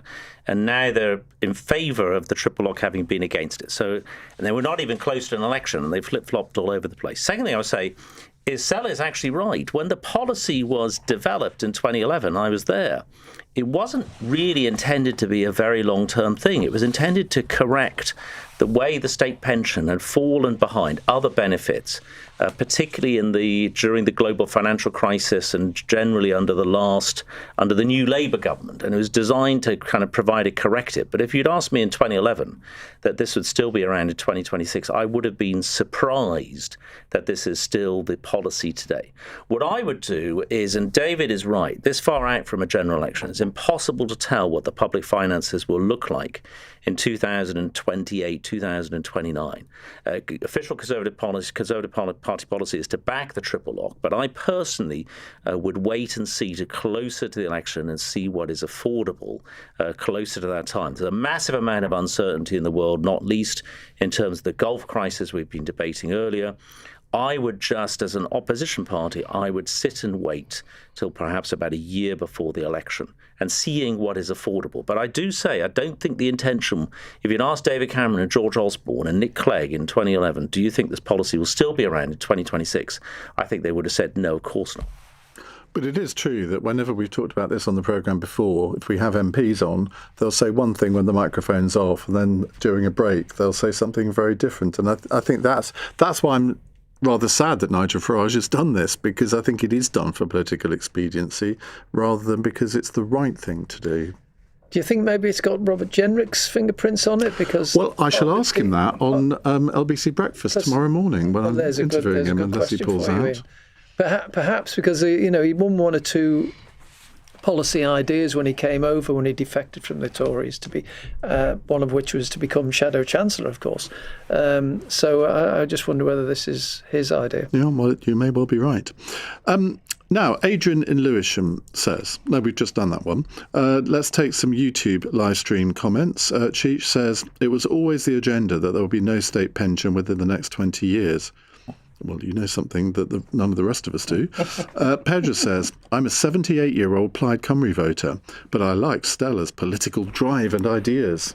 Thank you. There Very you are. kind. Dave, you're the only one without a compliment so far. Anyone listening, we have 9 minutes to get at least one compliment to David Wooding through. Nick says, can charging over £8,000 to go to a football match ever be justified? Now, the first open sales of tickets for this summer's World Cup have gone on sale today, revealing that FIFA is charging some £8,300 to attend July's final in New Jersey. That's more than it cost to go to Stamford Bridge, Greg. It definitely is. Well, look, I mean, if people, I don't know if people are willing to pay £8,000 or $8,000. I mean, it would surprise me if you could fill a stadium. I don't know where the final is. It's in Seattle, isn't it? So it's in the Seahawks. New Jersey. Is it in New Jersey? Okay. So that stadium I've been in that stadium. It's about 40,000 or so. I mean, are you really going to be able to sell 40,000 times 8,000? Are you really going to be able to sell those corporates? Tickets? But you can't fill a stadium with 40,000 people from corporates, I don't think. Anyway, look, I don't know. I'd be very surprised if that price remains the price for a final ticket. Let's widen this out because I mean, if you look at the price of some season tickets, and certainly sort of the top 6 Premier League clubs, I mean, there are eye-watering sums of money that people are expected to pay now. Arva, are you a football fan? No, I'm not, to be honest. I prefer rugby. Okay, but, Stella. I work with show races and red card. I think they should cap it. It's too much. This is something that people really enjoy. It's and they're just pricing people out of everything, and that's why they're running up and down Clapham. But the stadium. Yeah, we have basically created an economy where the only people who can go to the football, and then honestly, and other things as well, like restaurants, you see that as well. Everything is just tailored towards either the super rich or corporates. Yeah. I mean, it's a miserable It's just economy. everything. They're cutting, it's just making it very expensive. You're talking about Edinburgh Festival, that's like 10 grand to do that month up there. That used to be something people could do for fun. It's just, they're pricing out too many people out of things. Well, like you say, I feel exploited now because my show at the Edinburgh Fringe, I used to do 9 days, 2 shows a day. We're now doing 4 days, 3 shows a day. So I'm going to be knackered at the end of each day. You'll be very tired. Great fun, though. Dave? It used to be the sport of the working man and woman football, and I went as a kid with my father, and when you could pay at the turnstile and go in for a few quid. Now it's really expensive. I mean, I was telling my son the other week when I went to a football game that I paid less to go and watch to get seats at the Royal Opera.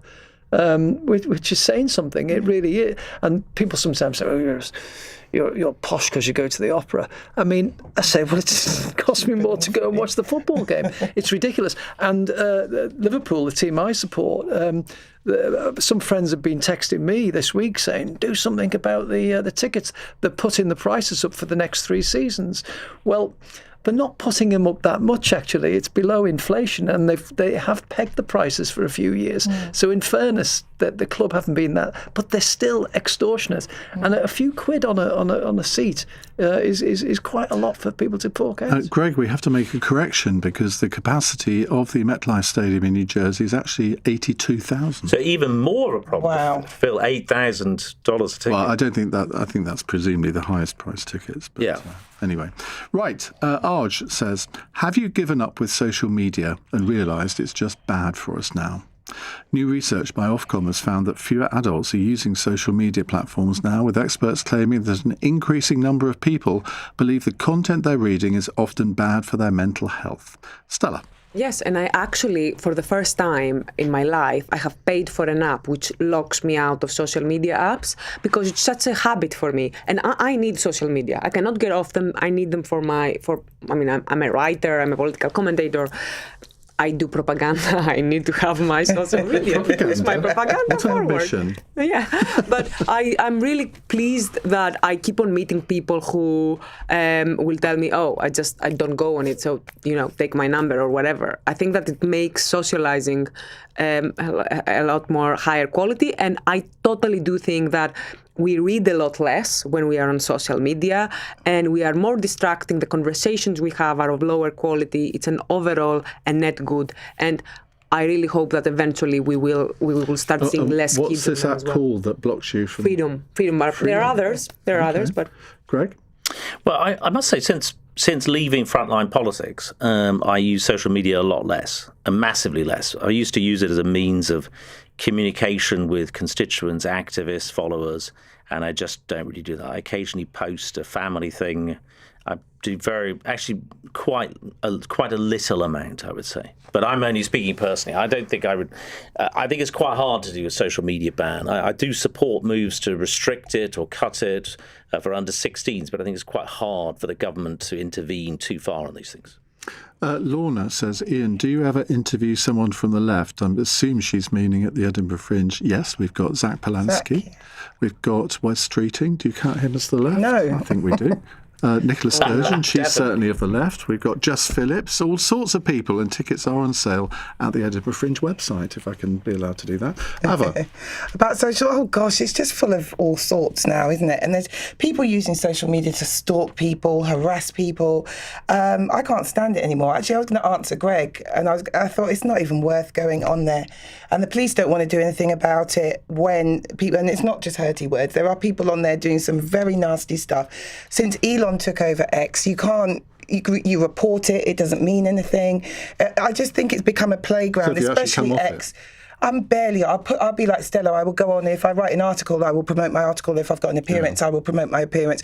Outside of that, no. But I'm even involved with the police at the moment over this type of behaviour. It's just, it's not 2020 anymore. There's no need to be so chronically online. Get out and get a life. Dave? Abuse is like water off a duck's back with me, but what I don't like about it is the inaccuracies you get on there as a journalist. You find yourself going down rabbit holes chasing something that you think might be a story, and then you find out it's all a load of nonsense. The other thing about social media is I have friends on the left and right of politics, and I get on happily with all of them. I accept they all have views, but you do sometimes occasionally see that some of your friends have the most unsavoury views that they express on social media, and you wonder why you're friends with them. And people sort of I'm really sorry, I won't do it again. They do seem to say things, reveal things about what they believe in that you wouldn't want to tell anybody. I think people say things on there they wouldn't say in life. Yes, you know, absolutely. you're saying and you're responding to people such a disgusting way that you would never dare to speak to that person in real life. Somebody said to me once, he said, "You're so lovely on your radio show, but on Twitter you're an absolute beast." People annoy you. I've seen people hounding you and harassing you. It's annoying. Unfortunately, I react to it far more often than I should. Arj, great question, thank you. Right, our fun question from Terry. We can all think of the various chocolate treats people will be tucking into on Sunday, but which one chocky do you want to unwrap most? Dave? Well, as it's from Terry, I suspect he's an all-gold listener. I tell you, very good. So I'd say Terry's all gold to keep him on side. I tell you what I do like. I like those. Greg will know about these mint chocolate creams you buy in the House of Commons. Oh no, they're very good. Oh, they're not cheap, but they are delicious. I always buy a box of them at Christmas, and I've got a box for Easter. The orange ones are even better. Ava? It's changed a little bit, but I'm still a cream egg girl. Love them. My favourites too. Yeah. Can you fit more than two in your mouth? No. Exactly. I know what you're saying. I'm going to say no because I'm a lady. Stella?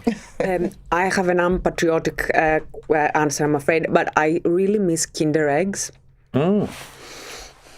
Milk chocolate. Yeah, but that chocolate doesn't taste like proper chocolate. chocolate. I love it. Yeah, you're right. It's a child's thing, but it's what I ate as a child, so I miss them. Greg? I'm a bit dull, I'm afraid. Cadbury's whole nut. The old-style Cadbury's, going back to the earlier piece about Hershey's. Oh, God, here we go. The old-style Cadbury's whole nut. I still have quite a liking for that. If somebody from Cadbury's is listening, we'll give you a right of reply. Possibly. But I'm with you, Ava. Cream eggs all the way. All day, every day. Right, thank you all very much indeed. Great fun. And let me tell you who we've got on the first cross question after the Easter break, which will be on Tuesday. The businessman and independent peer, Karen Moria, Labour member of the London Assembly, Leonie Cooper, the former civil servant turned whistleblower, Amir Kotecha, plus the director of the Centre for London think tank, Antonia Jennings. Right, coming up in the next hour, we're going to return to the subject of these feral youths, as they're being described. I was going to say rioting, but it's not a traditional riot, is it? In Clapham, well, shopkeepers on Clapham High Street are bracing themselves for further unrest this weekend. But it is thought that these things could happen all over the country. What should the police do to stop this happening anywhere in the country? Or do you think, no, it's not the police's fault that these things are happening. They will do their best to stop them wherever they occur. But actually, it's the parents' fault. Because if you are 14, 15, 16 years old, it is still the parents' responsibility to account for the whereabouts of their children. Why aren't they doing it? With Iain Dale.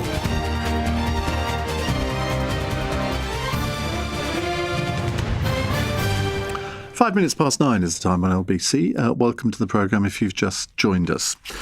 Now, these sort of riots that have been taking place, not just in Clapham, but I gather they've taken place in Birmingham as well. Rochdale, I think, too.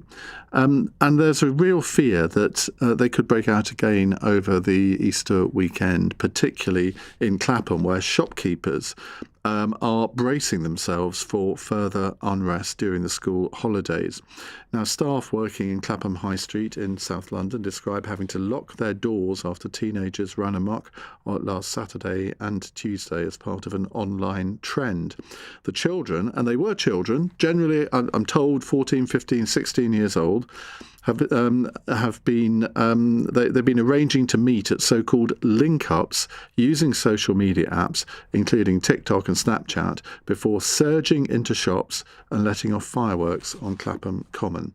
Now, in the wider scheme of things, that doesn't sound particularly serious, does it? I mean, it's not like some of the riots that those of us of an older generation remember in Brixton in 1981, Toxteth, plenty of other places around the country too. There doesn't seem to be a lot of violence involved here. But I think any form of this sort of unrest can be quite frightening to people just minding their own business, wandering down the streets.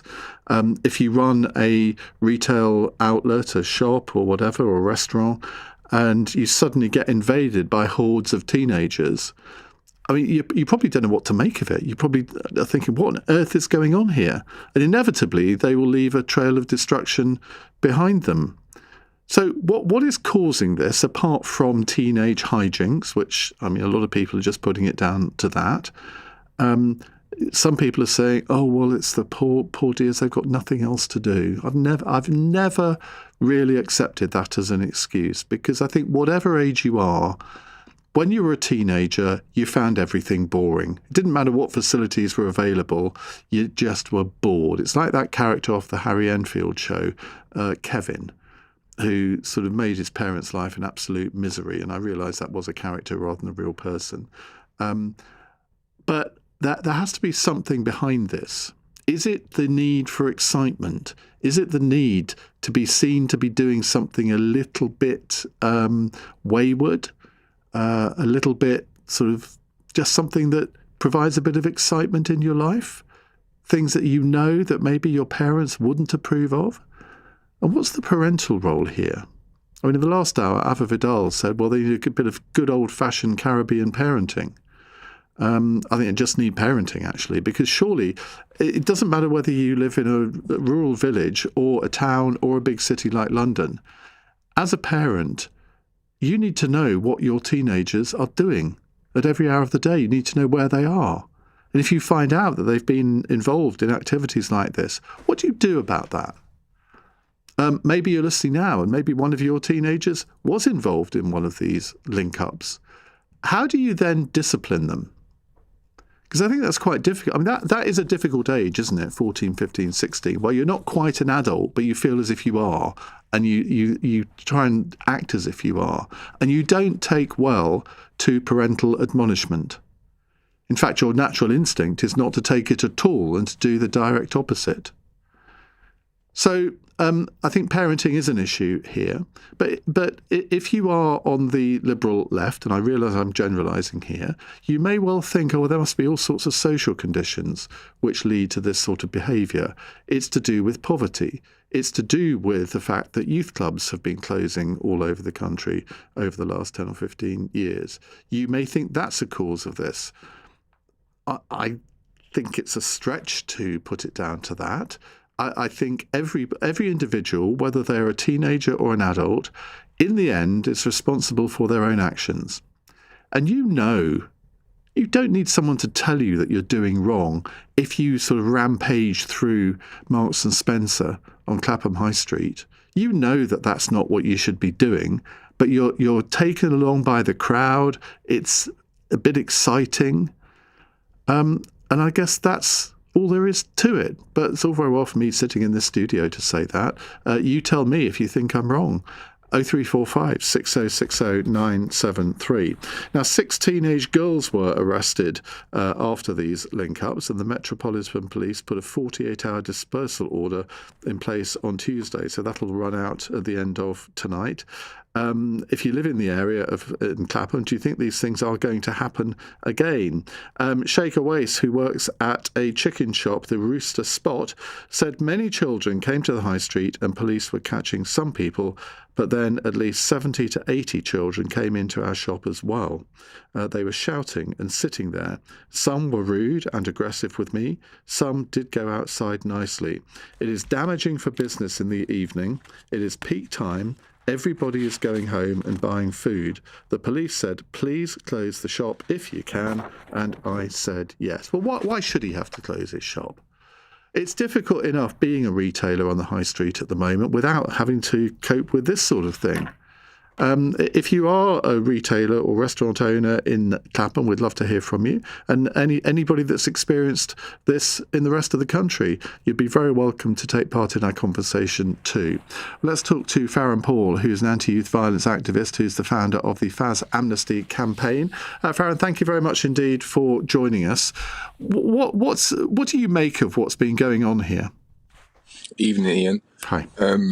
So one thing I'm always going to say, when it comes to young people and children will be children, and I suspect that children will be impulsive and children will be naive. And, if they've got the wrong role model, then they tend to do the wrong things.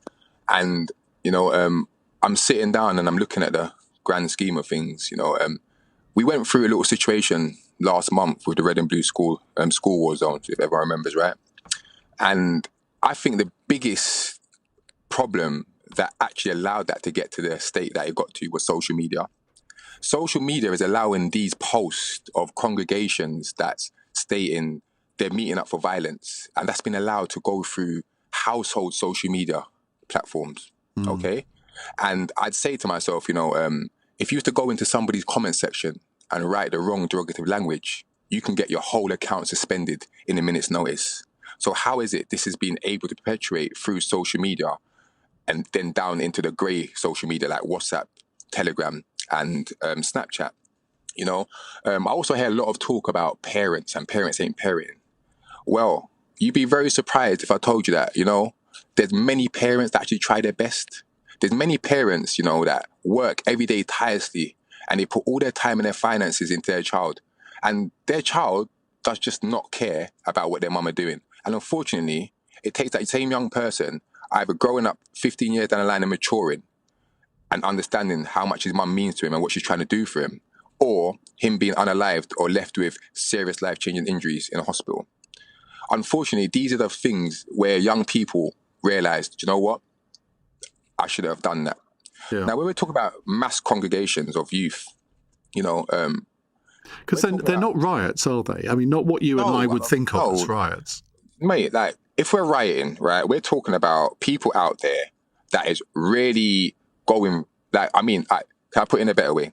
We've had situations in London where we can call the event a riot. If you go back to 2011, where there was rioting across the whole country, that's what I would call a riot. Yeah. This here is a mass congregation of young children, and with, it's human. Any single person that gets to allow a large crowd, that could be a football match, it could be a boxing match. There's a sense of euphoria. And if that energy and that euphoria ain't guided with the right energy, it can turn into antisocial behavior and violence.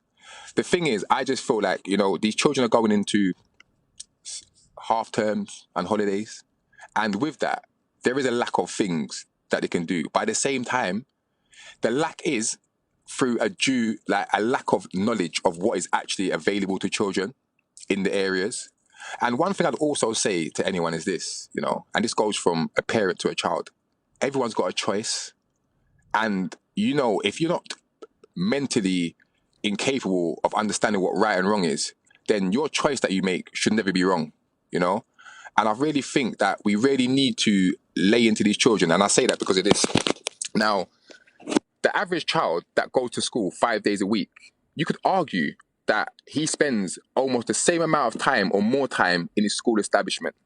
Okay? Now think of the mum that leaves the house at 9 o'clock in the morning. She goes to work to 6 o'clock. Her child leaves at 8 o'clock in the morning. He goes to school to 3 o'clock. Even when he leaves school at 3 o'clock, there's still a 3-hour balance. There's still a 3-hour time scale where he's traveling from home. He's with whatever influence his friendship circle is, and his mum is still 3 hours away from coming home from her work shift. Now, what does that young person do in that time when he's got a 4-mile commute from his school? And when he goes from that school, he's going to go through the local area to the local bus station where there's hundreds of kids from different schools, the local train station. It starts off as friendship. It starts off as excitement, And with the wrong guidance and the wrong situation, think about having 100 people one place. If it's a positive interaction, it's a positive one. But if you've got people, all it takes is one person out of that crowd of 100 to do something, and now you've got a mass reaction, you know? So what I'm going to say is, I feel like there's different circles and environments that young children are in. That same young child is going to be in his mum's house a certain part of the day. He's going to be at school another part of the day, and he's going to be on the street another part of the day. So I say this, people need to liaise properly between home, school establishment, and on the street.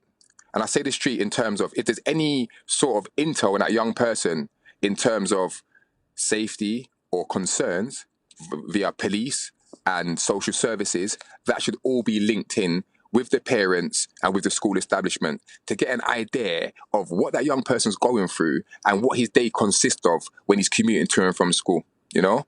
And I just really think until we really start to liaise with people and really start to treat this as a village mentality, it's going to be very, very hard to actually get these young people to think better.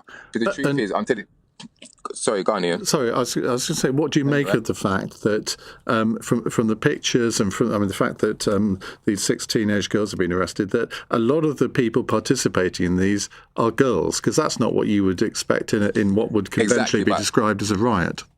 Exactly, but that's why I'd say, if I'm not trying to imply anything, but when it does come to rioting and violence, you tend to see male persons there more, right? So this leads me to believe that this is just going with the flow. Everyone's going down that way, and the girls are there as well. And the girls, I'm not saying that there ain't certain situations where girls are involved with violent fights or antisocial behaviour, but you do tend to see that the girls would be more on the sideline, almost egging the boys on. And if they're not egging the boys on, the boys have just got a natural energy to display, like, I'm male. It's just a natural order what people go through. So I remember at school, fights between girls were far more vicious than those between boys. But no, what it is right now, I'm going to say, Iain, if there's a guy walking down the road with his girlfriend and 4 boys go to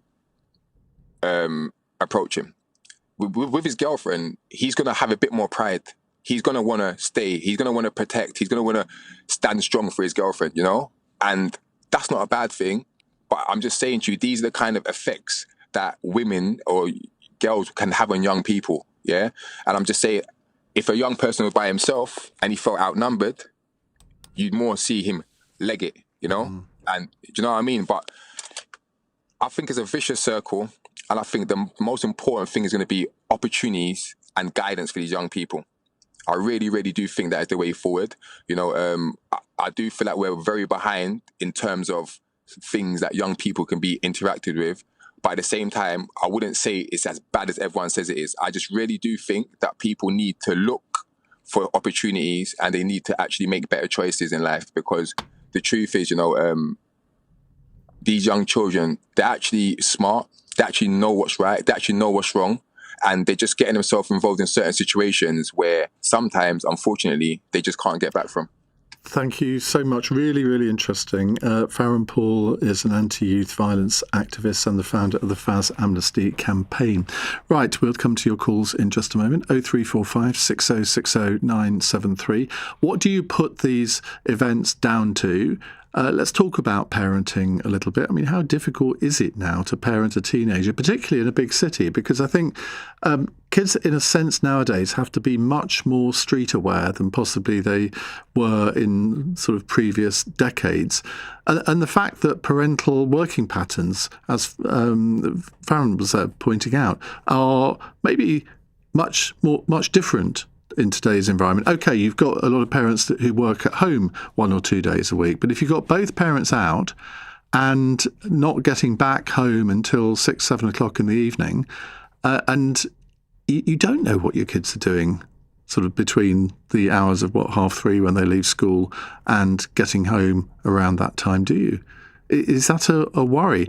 But also, what about the policing aspect of this? Because I think that is something that Marks and Spencer today have issued a statement where they have bitterly complained about both the government and the policing of this sort of thing. I'm not sure this is something you can blame the government for or even the Mayor of London for, but I think there are questions that have to be asked about the way these things have been policed in the past and how can they be prevented in the future. And if you are a shopkeeper that's been affected by this sort of thing, And maybe it's a sort of more of a day-to-day thing where you have had groups of teenagers invading your shop, not necessarily to shoplift, but just to cause a bit of trouble. How do you deal with that yourself? 21 minutes past 9. This is LBC. Close your eyes. Take a deep breath. And come on in to Classic FM Calm, LBC's soothing sister station. Iain Dale on LBC. 23 minutes past 9. Just before we come to your calls, let me tell you more about this Marks & Spencer statement today. Their retail director, I don't know if this is the way it's pronounced, Thenis Keeve, it could be Tinas Keeve, he's hit out at Sadiq Khan for failing to get a grip on crime, warning that lawlessness is putting the public at risk. This is quite a big statement for a big company like M&S. He's urged the Mayor of London to prioritise effective policing as more brazen, more organised and more aggressive attacks ramp up across Britain's high streets every day. I mean, that's strong language from a company like M&S. Let's go to Wayne, who's in Catford. Hello, Wayne. Hi, how are you doing, Ian? Good, thank you. I'm just going to get to the point. Okay. Excellent statement that M&S came out with. And before you said that, I was speaking to your producer, and I basically hit on that point. And now everything that Marks & Spencer said, I second that. It's absolutely. I'm not blaming anyone. I'm not pointing fingers. But what I'm saying is, in this country, if we have laws, if we have consequences for people's actions, if we have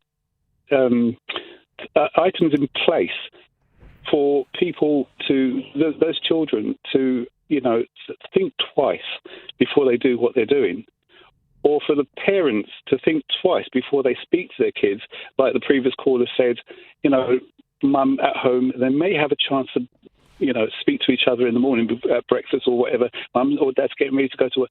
You know what, Johnny? You do realise that if you go outside and dress from head to toe in black, you go out and start snatching phones and raiding Marks & Spencer's shops and doing silly things, gathering in hundreds and hundreds, you do realise that there's a consequence that's going to come to me, and you won't have anywhere to live. Have a great day. Bye. Because if there were consequences, laws put in place. Now, Marks & Spencer have gone out and made a statement and pointed to in law, there should be a reverberation. If the child makes a mistake, the child misbehaves, under the age of 18, there should be a consequence for the child, and that should reverberate right back to the parent. If they can't direct the child like on BBC the other night, I was watching a programme on how boxing, that's an age-old direction for kids to go. There's many other things people do. Look at football. Look at women's football now. Look at, anything that you can mention to direct your children to karate, to boxing, to football, to rugby, anything that you can fencing. Schools are there that have it all, swimming. Look at the Olympics. You can be a runner, you could be a triathlete. So many directions that the children from their parents could be directed to, and it's nothing to do with poverty. The schools can support them. There are ways, like the Prince Charles Trust, that supported people who wanted to do things, and that helped. There are ways of doing things, but the parenting now is so lazy, because I heard a previous caller to LBC, she said, well, the reason, I think she was commenting on the riots before, but this isn't serious. But when she made a comment that stuck with me, and she said, the government took away, back in the day, when you mentioned, Ian, that what we're lacking here, some good old-fashioned West Indian parenting. I am a Bajan, but from Barbados. My parents are from Barbados, and I speak the way I do, but I can speak Bajan when I'm ready. I can speak anything when I go. Oh, let's do the rest of the call in that. But I decided to do that. I've done that for a reason, because the parenting is just, there's no discipline. But what the caller said was, the government took away our powers of disciplining our children. That's what stuck with me, because I used to get a good C2 when I misbehaved. And I said to the producer, if the teacher said, we saw Wayne going down Clapham with his mates and running into Marks and Spencer's and running out with loads of stuff. My parents wouldn't be questioning, what on earth are you talking about? That's my son. How dare you speak about... No, my parents come straight to me and tell me what I did, and that will be it. Yeah, I think to be fair, I'm not sure there's any great accusations of people walking out of shops with armfuls of goods. It's just that... I heard on TikTok that they went into it's alleged. I would use the word alleged. But I saw the gathering, because I drive a vehicle, I work for Tier 4 and I drive a bus, and I saw the gathering down at Clapham. There were hundreds of youths, and this is my final point. How it's been reported is not actually correct. It's been very diplomatic. But the reason why I gave you that Bajan sort of demonstration is to show you the words I'm going to use now isn't anything to do with racism. They were 99% black youth, 70% of them were girls, and I had no idea. And the police were there trying to sort of keep order. And I thought, oh, that's strange, because usually there's skateboarding events going on there, brilliant, or roller skating going on there, netball, basketball, brilliant. But this time it just felt weird. And then I was hearing afterwards, they went on to do what they did, and it's on TikTok for everyone to see. Now, that's an escalation that they felt entitled to do, because there are absolutely no consequences. That's my point. We need to put consequences in place. And like what Marks and Spencer was saying, I absolutely agree with them, because my sister's management in Marks and Spencer, so I've got no choice to agree with them. Yeah, always best to agree with your sister. I found that over the years. I love her.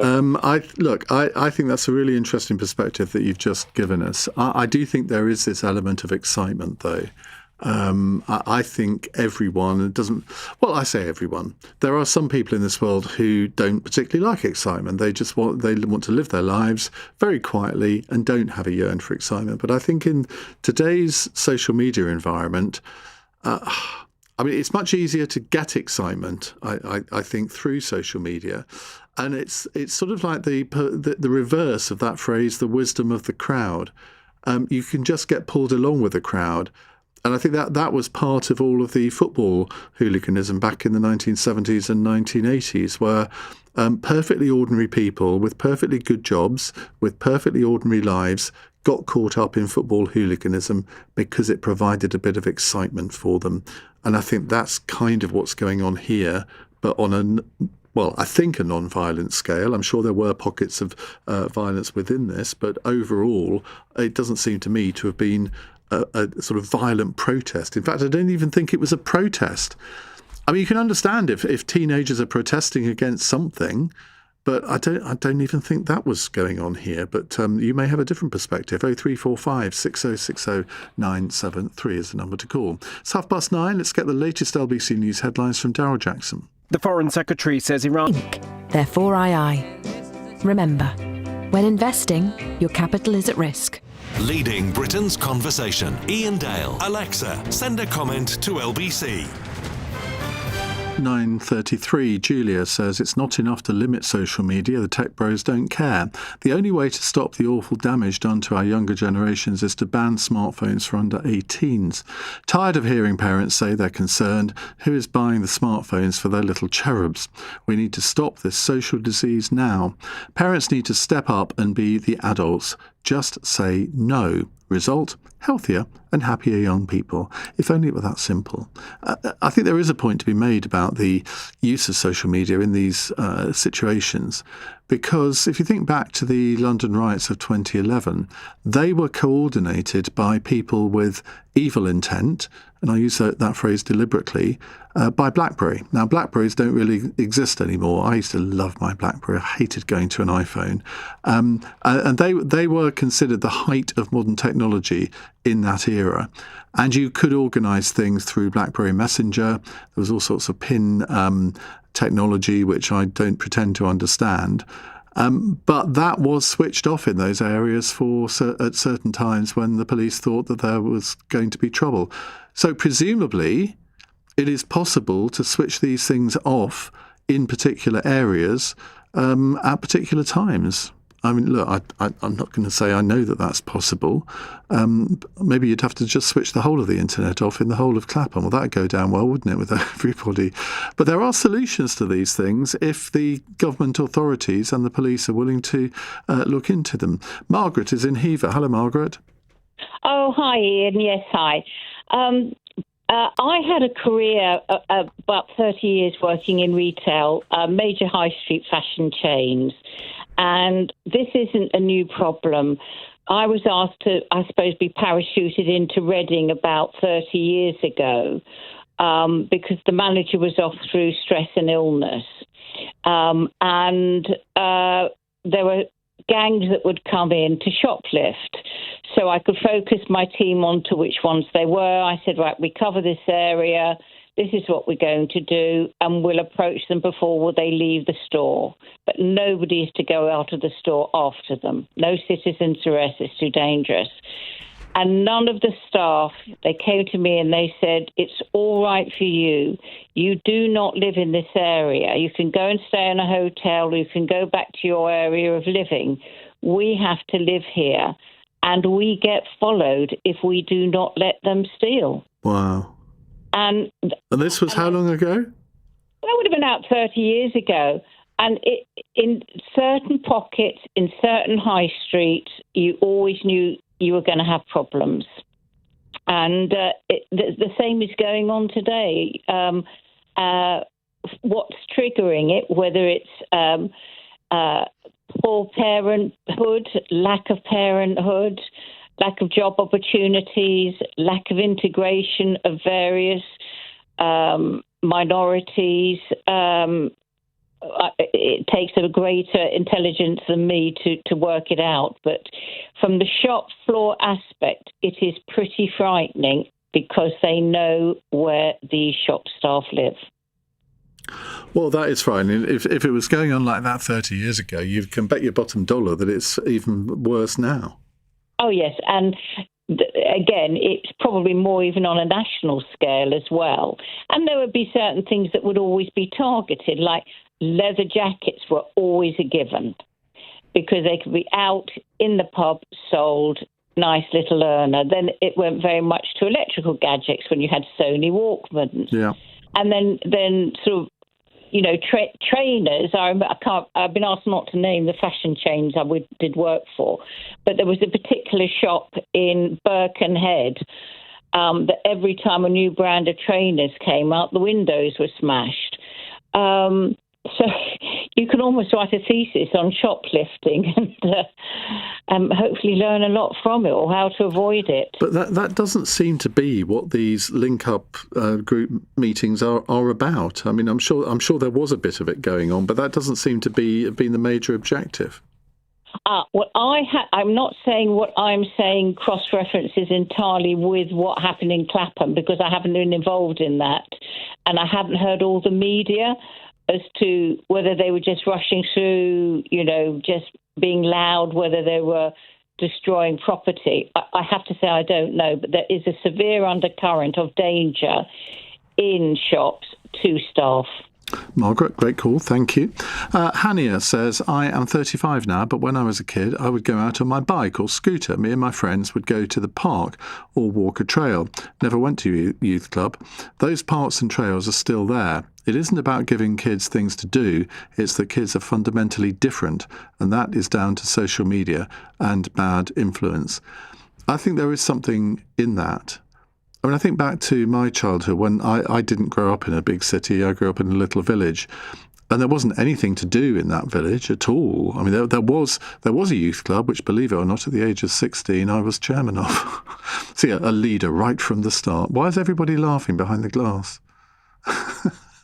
But, I mean, that was once a week in the evening. But we all amused ourselves. I lived on a farm, so a lot of the kids would come up to the farm and we would sort of go and play on our bikes and all the rest of it, just like I think any kids did in those ages. Obviously, there was no form of internet, social media or anything like that. We found things to do. Their parents knew where they were. I'm sure we did get up to mischief. In fact, I can remember various things where we got up to mischief, things that I'm not going to say on the radio, but it was all very harmless stuff. But I do think that there is sort of something natural within a teenager's brain that from time to time looks for a little bit of excitement. And I think that is in part what we're seeing in these so-called link-up meetings. Let's go to Chris in Melton Mowbray, where I'm sure there are no high street gatherings. No dramas there. No, not to my knowledge anyway. Hi, Ian. Nice to meet you. Yeah, I'm on the broad left, but I think we'll agree on a lot here. So I think a lot of these troubles have always been around, right? You know, whether it's been mischief, everything through mischief to sort of violent intent in sort of public disorder. But social media really amplifies it. And where I think parents have to be accountable for this, smartphones have been around for 20 years now. Parents need to know what their kids are doing on their devices. I've got two smaller kids at the moment, and the school are really on our case about getting educated about what apps are capable of, some of the pitfalls of it, some of the dangers of screen time. Our school trust has just released a big report on that they've done into screen time usage and some of the impacts of that. And so whilst these things have always been around, it's amplified by social media. It makes it all worse. And I think that where parents need to get a grip is not so much about sort of the behaviour. Yes, that's a part of it. But first, if you know what's going on the devices, if you know what apps your kids have got, you can't ignore that these days. You have to be across it. It's too important and too big a deal for things to go wrong if you just kind of laissez-faire about what your kids are on. And I'd love to. I mean, my eldest is 4. I've got a 1-year-old too. I'd love to say right now, hand on heart, I don't want my kids to have any devices, but there's probably some sort of inevitability to it in the future. But I will be locking them down and until they're of a certain age, they won't have control over apps or anything like that, because I just think there's too much danger out there. Well, there's also a very simple thing that parents can do, because there is, if your child has a smartphone, there is a tracking device on that smartphone that you can switch on, where you can see where your child is every minute of every day. Now, people might say, well, that's a bit big brotherish. But I think if I was a parent in Clapham and that area now, with a child of 14 to 16 or whatever, I think I would be switching that on now and telling the child that that's what I'd done, and they'd better account for their movements. Well, that comes right back to the accountability of the devices, the ownership of the devices. If the parents don't have that insight, the kids could just switch off the tracking. I remember an old boss of mine used to say his kids used to drive him crazy, or always sort of turning off the tracking on their phones. And I was like, well, why give them the option? So, but you got to have some ownership of that device. Otherwise, they will do what they want. They'll install whatever apps they want. They'll be on various different apps that you would not want them to be on. And you just got to have that. You can't ignore it, I think, as a parent these days. There's too much at stake. Absolutely right, Chris. Thank you. A text here from Matt who says, it's way too easy to know where my child is. I use the various child safety apps that come with tracking. However, it is very difficult to know exactly what your child is doing without intense surveillance.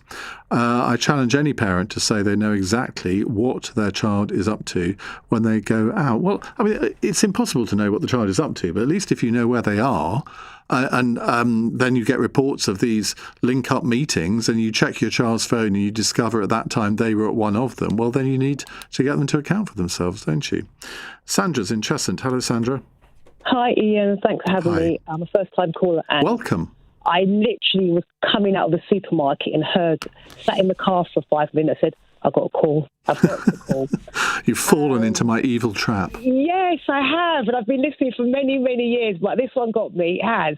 And I just want to say I am a proud mother of a soon-to-be 16-year-old, a black boy. And the question that got me was, do I know where my child is? I leave to go to work before he goes to school. I come home after he goes, after he's home from school.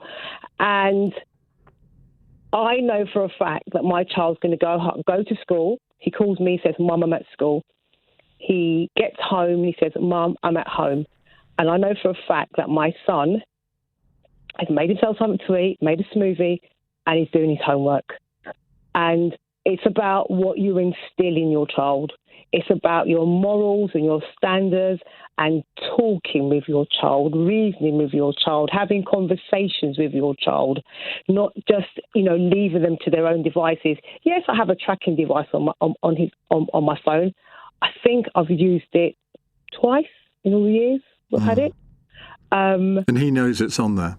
He 100% knows it's on there. He hasn't got TikTok. He hasn't got Facebook. He hasn't got Instagram. He hasn't got roadblocks. He's ridiculed by his friends. But he knows that, and his friends have even said to him, "Why don't you just get it? Your mum's not going to know." And he's like, he says, "But I know. I'll know that I've been dishonest to my mum, and I'm not going to get it." So it's all about the parenting. I grew up in a really, really, really, really strict Jamaican household. And I said, one thing I said is that I am going to talk to my son. I'm going to, let him, there's no such thing as a silly question. He can question me. He can disagree with me, respectfully, and he can give me his opinion. And I feel that doesn't happen. The discussions, the chat when we come home from work, we sit down and have dinner together, and it's about instilling that in them. It really is. I mean, what happened in Clapham is awful. It really is awful. But I know what my child is. I know for a fact what my child is doing, and that's the question that got me. And he knows what happens. He heard about this red and blue. And I said to him, "Do you know what's going on?" And he said, "Mum, 100%, you can trust me. You know that's not me. You know." And I said, "Do you know what, son? I do." And it's about telling them that you trust them. Telling them that you trust them and knowing and let them believe in themselves that they can, whatever they want to do, they can put their mind to it and they can do it. So I really want to say I am a proud mother of a soon-to-be 16-year-old black boy. Well, were you listening in the last hour when we were doing cross-question? No. Because we had, one of our guests was called Ava Vidal, and she's from a Caribbean background, and she's a comedian. And we were talking about this, and she said, what these kids need is some good old-fashioned Caribbean parenting. Yeah. And you are, I think, the living personification of that. Yeah, yeah. And good old-fashioned Caribbean parenting, I think everyone has that in mind where it was you get a good old beating or a good old slap. I don't hit my son. I talk to my son. Mm. He knows we talk. There's my dad used to say there's many ways to skin a cat. You do not have to raise your hand. You just talk and you discuss. Yes, I can get a stern voice, and yes, I can go into my patois. And when I go to my patois, he knows. Okay, Mum. Go on. Give me an example. I don't even know. Just say put me on the spot here. I don't know. No, don't worry. I won't. I don't know. Or if I call his full name, he knows that. Okay, Mum, this is here. Oh yeah. He knows that. But I'm not going to go to no extremities of what my Caribbean parents did to me. Love them to bits up until now. They're 83 and 84, and I love them to bits.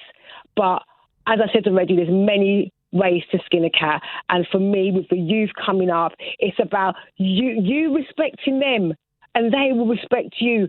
Put them in the picture, sit down, talk to them, let them know they can be anything what they want to be. They can be anything what they want to be, and encourage them, praise them, get them at that moment. They catch them when they're doing that right thing. Turn it around. And I honestly, that for me, it's about, a lot of people said, oh, if the government's taking away smacking. You don't need to smack them.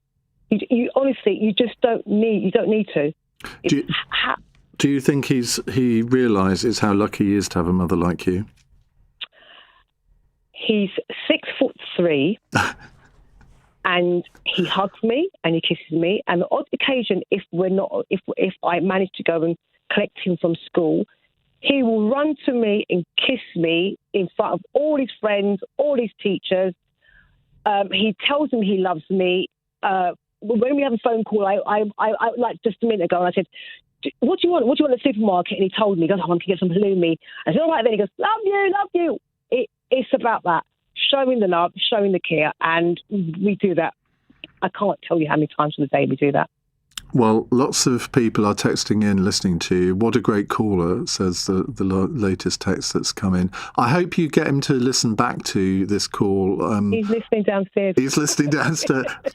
Tell him to come upstairs and come on the phone, and we'll go to a break. We'll go to a break, and I'll come back to you. He doesn't have to, but if he wants to, I'd love to talk to him. I'm sure he would. He's not shy at all. All right, we'll get him on the phone, and we'll come back to you in a couple of minutes. Okay then. Thank you. All right, cheers. It's 10 to 10.